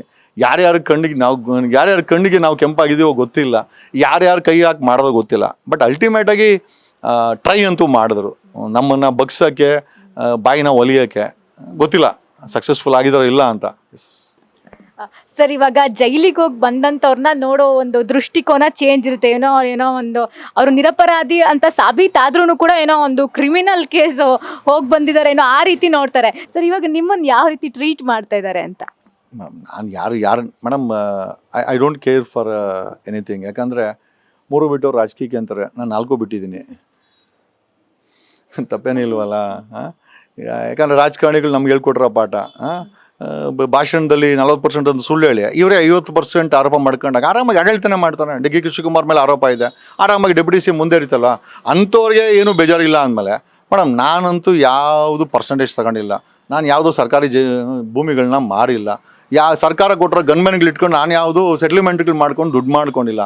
ನಾನೇ ತಲೆ ಕೆಡಿಸ್ಕೊಳ್ಳಿ ಮೇಡಮ್. ಇಂಥವು 100 ಮಾಡೋದು ಕೂಡ ಐ ಡೋಂಟ್ ಕೇರ್. ಓಕೆ, ಆಮೇಲೆ ಜೈಲು ಅನ್ನೋದು ತಪ್ಪು ಜಾಗ ಅಲ್ಲ ಮೇಡಮ್. ಧಾರ್ಮಿಕವಾಗಿ ಹೇಳಬೇಕು ಅಂದ್ರೆ ಕೃಷ್ಣ ಹುಟ್ಟಿದ ಜಾಗ ಅಂತ ಯಾರೋ ಹೇಳ್ತಾರೆ. ಓಕೆ, ಅದೊಂದಾದರೆ ಅವನು ಕಂಸನನ್ನು ಸಂಹಾರ ಮಾಡ್ದ. ಆಮೇಲೆ ಈ ಜೈಲು ಅನ್ನೋದು ಸ್ವತಂತ್ರದ ಪೂರ್ವದ ಹೋರಾಟದಲ್ಲಿ ನಮ್ಮ ಸ್ವತಂತ್ರ ಬರಲಿಕ್ಕೆ ಒಂದು I think it was A war zone. ಯಾಕಂದರೆ ಆ ಜೈಲಲ್ಲೇ ಸ್ವತಂತ್ರ ಹುಟ್ಟಿದ್ದು ಮೇಡಮ್. ಅಲ್ಲಿ ನಮ್ಮವರನ್ನು, ಗಾಂಧೀಜಿಯವ್ರನ್ನ, ನೆಹರು ಅವರನ್ನು, ಚಂದ್ರಶೇಖರ್ ಎಲ್ಲರನ್ನೂ ಹಾಕಿದಾಗ ಅವರ ಒಂದು ಐ ಥಿಂಕ್ ನಿರ್ದಿಷ್ಟ ಅಂದರೆ ಒಂದು ನಿಕೃಷ್ಟತೆ, ಅಂದರೆ ಸ್ವತಂತ್ರ ಬೇಕೇ ಬೇಕು ಅನ್ನೋ ನಿಕೃಷ್ಟತೆ ಗಟ್ಟಿಯಾಗಿದೆ ಅಲ್ಲೇನೇ. ಜೈಲು ಅನ್ನೋದನ್ನು ನಾವು ಯಾವುದೋ ಆ್ಯಂಗಲಲ್ಲಿ ನೋಡೋದು ಬದಲು ಈ ಆ್ಯಂಗಲಲ್ಲಿ ನೋಡಿದಾಗ ಐ ಥಿಂಕ್ ಬದಲಾವಣೆ ಆಗ್ಬೋದು. ಇಲ್ಲ ಅಲ್ಲೊಂದಷ್ಟು ಕೇಸ್ಗಳು ಹಾಕ್ಸ್ಕೊಂಡು ಬಳ್ಳಾರಿಗೆ ಜಂಪ್ ಹಾಕ್ಕೊಂಡು ಅಲ್ಲಿ ರೌಡಿಗಳ ಜೊತೆ ಕೂತ್ಕೊಂಡು ಫೋಟೋ ಎಲ್ಲ ಗಬ್ಬೆ ಬಿಡಿಸ್ಕೊಂಡು ಅಲ್ಲಿರೋರನ್ನೆಲ್ಲ ಒಂದಷ್ಟು 13 ಜನ ಸಸ್ಪೆಂಡ್ ಮಾಡಿಕೊಂಡು ಬಾಯಿ ಮುಚ್ಕೊಂಡು ಬರ್ಬೋದು. ಎಲ್ಲ ಥರ ಐತೆ ಮೇಡಮ್. ಬಟ್ ಐ ಫೀಲ್ ನನ್ನನ್ನು ಯಾವ ರೀತಿ ಸಮಾಜ ನೋಡುತ್ತೆ ಅನ್ನೋದಕ್ಕಿಂತ ನಾನು ಯಾವ ರೀತಿ ಸಮಾಜವನ್ನು ನೋಡ್ತಾ ಇದ್ದೀನಿ ಅದು ಮೋಸ್ಟ್ ಇಂಪಾರ್ಟೆಂಟ್ ಮೇಡಮ್. ಸೊ ನಾನು ಕರೆಕ್ಟಾಗಿರೋ ನಾನು ಏನು ಕೇರ್ ಮಾಡೋಕ್ಕೆ ಹೋಗಲ್ಲ. ಇವತ್ತು ಅಷ್ಟೇ ದಿನಕ್ಕೆ 1,000 ಕಾಲ್ ಬರ್ತದೆ, ಒಂದು 3,000-4,000 ವಾಟ್ಸಪ್ಗಳು ಬರ್ತದೆ. ಸೊ ಅಭಿಮಾನ ಏನು ಕಡಿಮೆ ಆಗಿಲ್ಲ. ಹಂಗನ್ಬಿಟ್ಟು ನಾನು ಪ್ರಚಾರಕ್ಕೆ ಇಡೋವಂಥ ಅವಶ್ಯಕತೆಯೂ ಇಲ್ಲ. ಬಟ್ ಅಲ್ಟಿಮೇಟಾಗಿ ನನಗೆ ಯಾವುದು ಇದ್ರೂ ಗೋಜಿ ಯಾವುದೂ ಇಲ್ಲ ಮೇಡಮ್. ಈಗ ಡಿ.ಕೆ. ಶಿವಕುಮಾರ್ ತಿಹಾರ್ ಜೈಲಿಗೆ ಹಾಕಿದ್ರು, ಬಂದಮೇಲೆ ಡೆಪ್ಯೂಟಿ ಸಿ ಎಮ್ ಆದರು. ಏನು ತಲೆ ಕೆಡ್ಸ್ಕೊಂಡ? ಏನಿಲ್ಲ. ಹಾಗಾಗಿ ಡಿ ಕೆ ಶಿವಕುಮಾರೇ ತಲೆ ಕೆಡ್ಸ್ಕೊಂಡಿಲ್ಲ, ಅಷ್ಟೆಲ್ಲ ಮಾಡಿ ಅಂದಮೇಲೆ ನಾನೇ ತಲೆ ಕೆಡ್ಸ್ 1400 ಕೋಟಿ ಡಿಕ್ಲೇರ್ ಮಾಡಿರೋ ಡಿ ಕೆ ಶಿವಕುಮಾರ್ಗೆ ತಲೆ ಕೆಡ್ಸ್ಕೊಂಡಿಲ್ಲ. ಏನಂತಂದರೆ ಅವ್ರಿಗೆ ಶ್ರೀ ನಿರ್ಮಲಾನಂದ ಸ್ವಾಮೀಜಿಗಳು ರೈಡ್ ಆದಾಗ ಬಂದು ನಿಂತ್ಕೊಂಡಿದ್ರಂತೆ. ಶ್ರೀಮಂತ ಒಕ್ಕಲಿಗರು, ನಾನು ಒಕ್ಕಲಿಗನೇ, ನಾವು ಸಾಮಾನ್ಯ ಒಕ್ಕಲಿಗರು. ಸೊ ಶ್ರೀಮಂತ ಒಕ್ಕಲಿಗರಿಗೆ ಸ್ವಾಮೀಜಿಗಳಿಗೆ ಬಂದು ನಿಂತ್ಕೊಂತಾರೆ. ನಮ್ಮಂಥ ಸಾಮಾನ್ಯ ಒಕ್ಕಲಿಗರಿಗೆ ನಾವೇ ಫೈಟ್ ಮಾಡ್ಕೊಂಡು ಆಚೆ ಬರಬೇಕು ಅಷ್ಟೇ ಮೇಡಮ್. ಸರ್ ನೀವು ಹೇಳ್ತಾ ಇರೋದು ನೋಡಿದ್ರೆ ಏನೋ ಒಂದು ಚಿಕ್ಕ ವಿಷಯಕ್ಕೆ ನೀವು ಹೋಗಿ ಬಂದಿರೋದಷ್ಟೇ, ಬಟ್ ಇಷ್ಟು ದಿನ ಇರುವಂಥ ಅಗತ್ಯ ಏನು ಅಲ್ಲಿ ಇರಲಿಲ್ಲ. ಆದರೆ ಪೊಲಿಟಿಕಲ್ ಪವರಿಂದನೇ ಈ ರೀತಿ ಆಗಂಗೆ ಕಾಣಿಸ್ತಾ ಇದೆ ಮೇಲ್ನೋಟಕ್ಕೆ. ಇಲ್ಲ ಮೇಡಮ್, ಈಗ I am prepared mentally, physically ನಾನು ಎಲ್ಲ ಪ್ರಿಪೇರ್ ಆಗಿಯೇ ಇದಕ್ಕೆಲ್ಲ ಬಂದಿದ್ದು. 25 ವರ್ಷದ ಹೋರಾಟ, ಬಟ್ ಮೆಂಟಲಿ ನಾನು ಪ್ರಿಪೇರ್ ಇದ್ದೇನೆ ಮೇಡಮ್. ಯಾವುದೇ ಒಂದು ಚಾಲೆಂಜಸ್ ಬಂದರೂ ಕೂಡ ಅಲ್ಲ ತಪ್ಪಿರ್ಬೋದಿಲ್ಲ ಅಂತ ಹೇಳ್ತಲ್ಲ, ನಮ್ಮದು ಕೂಡ ಸಣ್ಣ ಪುಟ್ಟ ತಪ್ಪಿರ್ಬೋದು. ಬಟ್ ಅವ್ರು ಹೇಳ್ತಾರ ಆರೋಪ ಅಂತೂ ಸುಳ್ಳು. ಜಗದೀಶ್ವರ್ ಅಲ್ಲ ಮೇಡಮ್, 400 ಜನಕ್ಕೆ ನಾನು ಹೊಡಿಯೋಕ್ಕಾಗತ್ತಾ? ಕೊಲೆ ಮಾಡೋಕ್ಕಾಗತ್ತಾ? ನನ್ನ ಮೇಲೆ ಹಾಕಿದ್ರೆ ಅಟೆಂಪ್ಟ್ ಟು ಮರ್ಡರು, ಆಮೇಲೆ ಆರ್ಮ್ಸ್ ಆ್ಯಕ್ಟ್ ಹಾಕಿದ್ದಾರೆ. 400 ಜನ ಬಂದು ನಮ್ಮನ್ನು ಸಾಯಿಸೋಕ್ಕೆ ಬಂದರೆ ಈಗ ಏನು ಬೇಡ, ಬೀದರಲ್ಲೋ ಅಥವಾ ಮನೆಯೆಲ್ಲ ಬೆಳಗಾಮಲ್ಲೋ ಒಂದು ಮಗು ಮೇಲೆ ಅತ್ಯಾಚಾರ ಆಗುತ್ತೆ, ಒಂದು ದೊಡ್ಡ ಆಕ್ರೋಶ ಅಲ್ಲಿ ಸಾರ್ವಜನಿಕರಿಂದ ವ್ಯಕ್ತವಾಗುತ್ತೆ, ಸರ್ಕಾರ ನಡ್ಗೋಗುತ್ತೆ, ಪೊಲೀಸ್ ಡಿಪಾರ್ಟ್ಮೆಂಟ್ ನಡ್ಗೋಗುತ್ತೆ, ಕಂಟ್ರೋಲ್ ಮಾಡೋಕ್ಕಾಗಲ್ಲ. ಬಟ್ ಅವ್ನು ಆರೋಪಿ ಸಿಗ್ತಾನೆ. ಆರೋಪಿ ಸಿಕ್ಕಿದಾಗ ಅನ್ಪೂರ್ಣ ಅನ್ನೋ ಒಬ್ಬ PSI ಜೊತೆಯಲ್ಲಿ ಮಾಜಾರು ಮಾಡೋಕ್ಕೆ ಕಳಿಸಿ ಇವ್ರ ಮನೆಯಲ್ಲಿ ಇವ್ರು ಗುಂಡಾಕ್ತಾರೆ. ಅದನ್ನು ಇವ್ರು ಹೇಳೋದೇನು ಅಂತಂದರೆ ನಮ್ಮನ್ನು ಅಟ್ಯಾಕ್ ಮಾಡೋಕ್ಕೆ ಅಲ್ಲ ಮೇಡಮ್, ಹ್ಯಾಂಡ್ ಕಫ್ಸ್ ಹಾಕಿ 8 ಜನ ನೀವು 25 ಜನ ನೀವು ಪೊಲೀಸರು ಒಳಗಡೆ ಹೋಗಿ ನಿಮ್ಮನ್ನು ಅಟ್ಯಾಕ್ ಮಾಡ್ತಾನೆ ಅವನು. ಅಂದರೆ ಇವ್ರ ಮೇಲೆ ಆರೋಪ ಬಂದರೆ ಒಳಗಡೆ ಕರ್ಕೊಂಡು ಗುಂಡಾಕ್ಬಿಟ್ಟು ಎನ್ಕೌಂಟ್ರ್ ಮಾಡೋಕ್ಕೆ ಅವ್ರನ್ನ ಸಾಯಿಸಾಕ್ಬಿಟ್ಟು ನಮ್ಮನ್ನು ಅಟ್ಯಾಕ್ ಮಾಡೋಕ್ಕೆ ಬಂದ ಅಂತ ಅದನ್ನ ಕೊಂದು ಬಟ್ಟೆ ಹಾಕ್ತಾರೆ. ಯಾಕಂದರೆ ಅವತ್ತು ಆಕ್ರೋಶ ಇತ್ತು, ಆ ಆಕ್ರೋಶದ ಬಿಸಿನಲ್ಲಿ ಒಬ್ಬನ ಸಾಯಿಸಾಕ್ಬಿಟ್ಟು ಆರೋಪಿ ಅಂತಂದರೆ ಮೇಡಮ್ ಪೊಲೀಸರಿಗೆ ಅವನನ್ನು ಶೂಟ್ ಮಾಡೋ ಅಂಥ ಅಧಿಕಾರ ಎಲ್ಲೂ ಕಾನೂನಲ್ಲಿಲ್ಲ. ಇವರು ದುರ್ಬಳಕೆ ಮಾಡ್ಕೊಂತಾರೆ. ಎನ್ಕೌಂಟ್ರ್ ಅನ್ನೋದು ಇವರು ಪೊಲೀಸ್ ದುರ್ಬಳಕೆ, ಸೆಲ್ಫ್ ಡಿಫೆನ್ಸು. ಇವ್ರು ಮಾಡ್ಕೊಂಡ್ರೆ ಸೆಲ್ಫ್ ಡಿಫೆನ್ಸು. ನಾವೇನಾದ್ರು 400 ಜನ ಬಂದು ಗಾಳಿಯಲ್ಲಿ ಗುಂಡು ಹಾಕಿದ್ರು ನಮ್ಮನ್ನು 3 ತಿಂಗಳು ಇದುವರೆಗೂ ಮೇಡಮ್ ಫೈರ್ ಮಾಡಿದಂಥ ಕನಿಷ್ಠ ಕರ್ನಾಟಕದಲ್ಲಿ 10 ವರ್ಷ ಲೆಕ್ಕ ಹಾಕಿದ್ರೆ ಒಂದು 3,000-4,000 ಫೈರಿಂಗ್ ಆಗಿದೆ. ಪೊಲೀಸರು ಒಬ್ಬ ಪೊಲೀಸನ್ನು ಅರೆಸ್ಟ್ ಮಾಡಲ್ಲ, ಒಬ್ಬ ಪೊಲೀಸನ್ನು ಒಳಗಡೆ ಕಳಿಸಲ್ಲ ಇವರು. ಯಾಕಂದರೆ ಇವ್ರದೇ ಡಿಪಾರ್ಟ್ಮೆಂಟು, ಇವ್ರದೇ FIR, ಇವ್ರದೇ ಡಿಪಾರ್ಟ್ಮೆಂಟ್, ಇವ್ರದೇ ಸೀನಿಯರು, ಇವರೇ ಮುಚ್ಚಾಕ್ತಾರೆ, ಇವ್ರದೇ ಗುಂಡು, ಇವ್ರದೇ. ಹಂಗಾಗಿ ಅದೇನು ಹೇಳ್ತಾರಲ್ಲ, ಪೊಲೀಸ್ ಕರೆತೋ ಪ್ಯಾರ್, ಹಮ್ ಕರೆತೋ ಅತ್ಯಾಚಾರ, ಈ ಥರ ಆಗ್ಬಿಟ್ಟಿದೆ. ಹೇಳ್ಬಾರ್ದು, ಬಟ್ ಆದರೂ ಸರ್ ಇವಾಗ ನಿಮ್ಮ ಹತ್ರ ಒಂದು ಗನ್ ಇತ್ತಂತೆ, ಅದು ಉತ್ತರ ಪ್ರದೇಶದಲ್ಲಿ ಮಾತ್ರ ಚಾಲ್ತಿಯಲ್ಲಿ ಇದ್ದಿದ್ದಂತೆ, ಆದರೆ ಅದನ್ನು ಇಲ್ಲಿ ನೀವು ಫೈರಿಂಗ್ ಮಾಡಿದ್ರಂತೆ, ಇದು ಸತ್ಯನಾ ಸರ್? ಮೇಡಮ್ ನನ್ನ ಹತ್ರ ಯಾವುದು ಗನ್ ಇರಲಿಲ್ಲ, ನನ್ನದು ಗನ್ ಮ್ಯಾನ್ ಇದ್ದರು.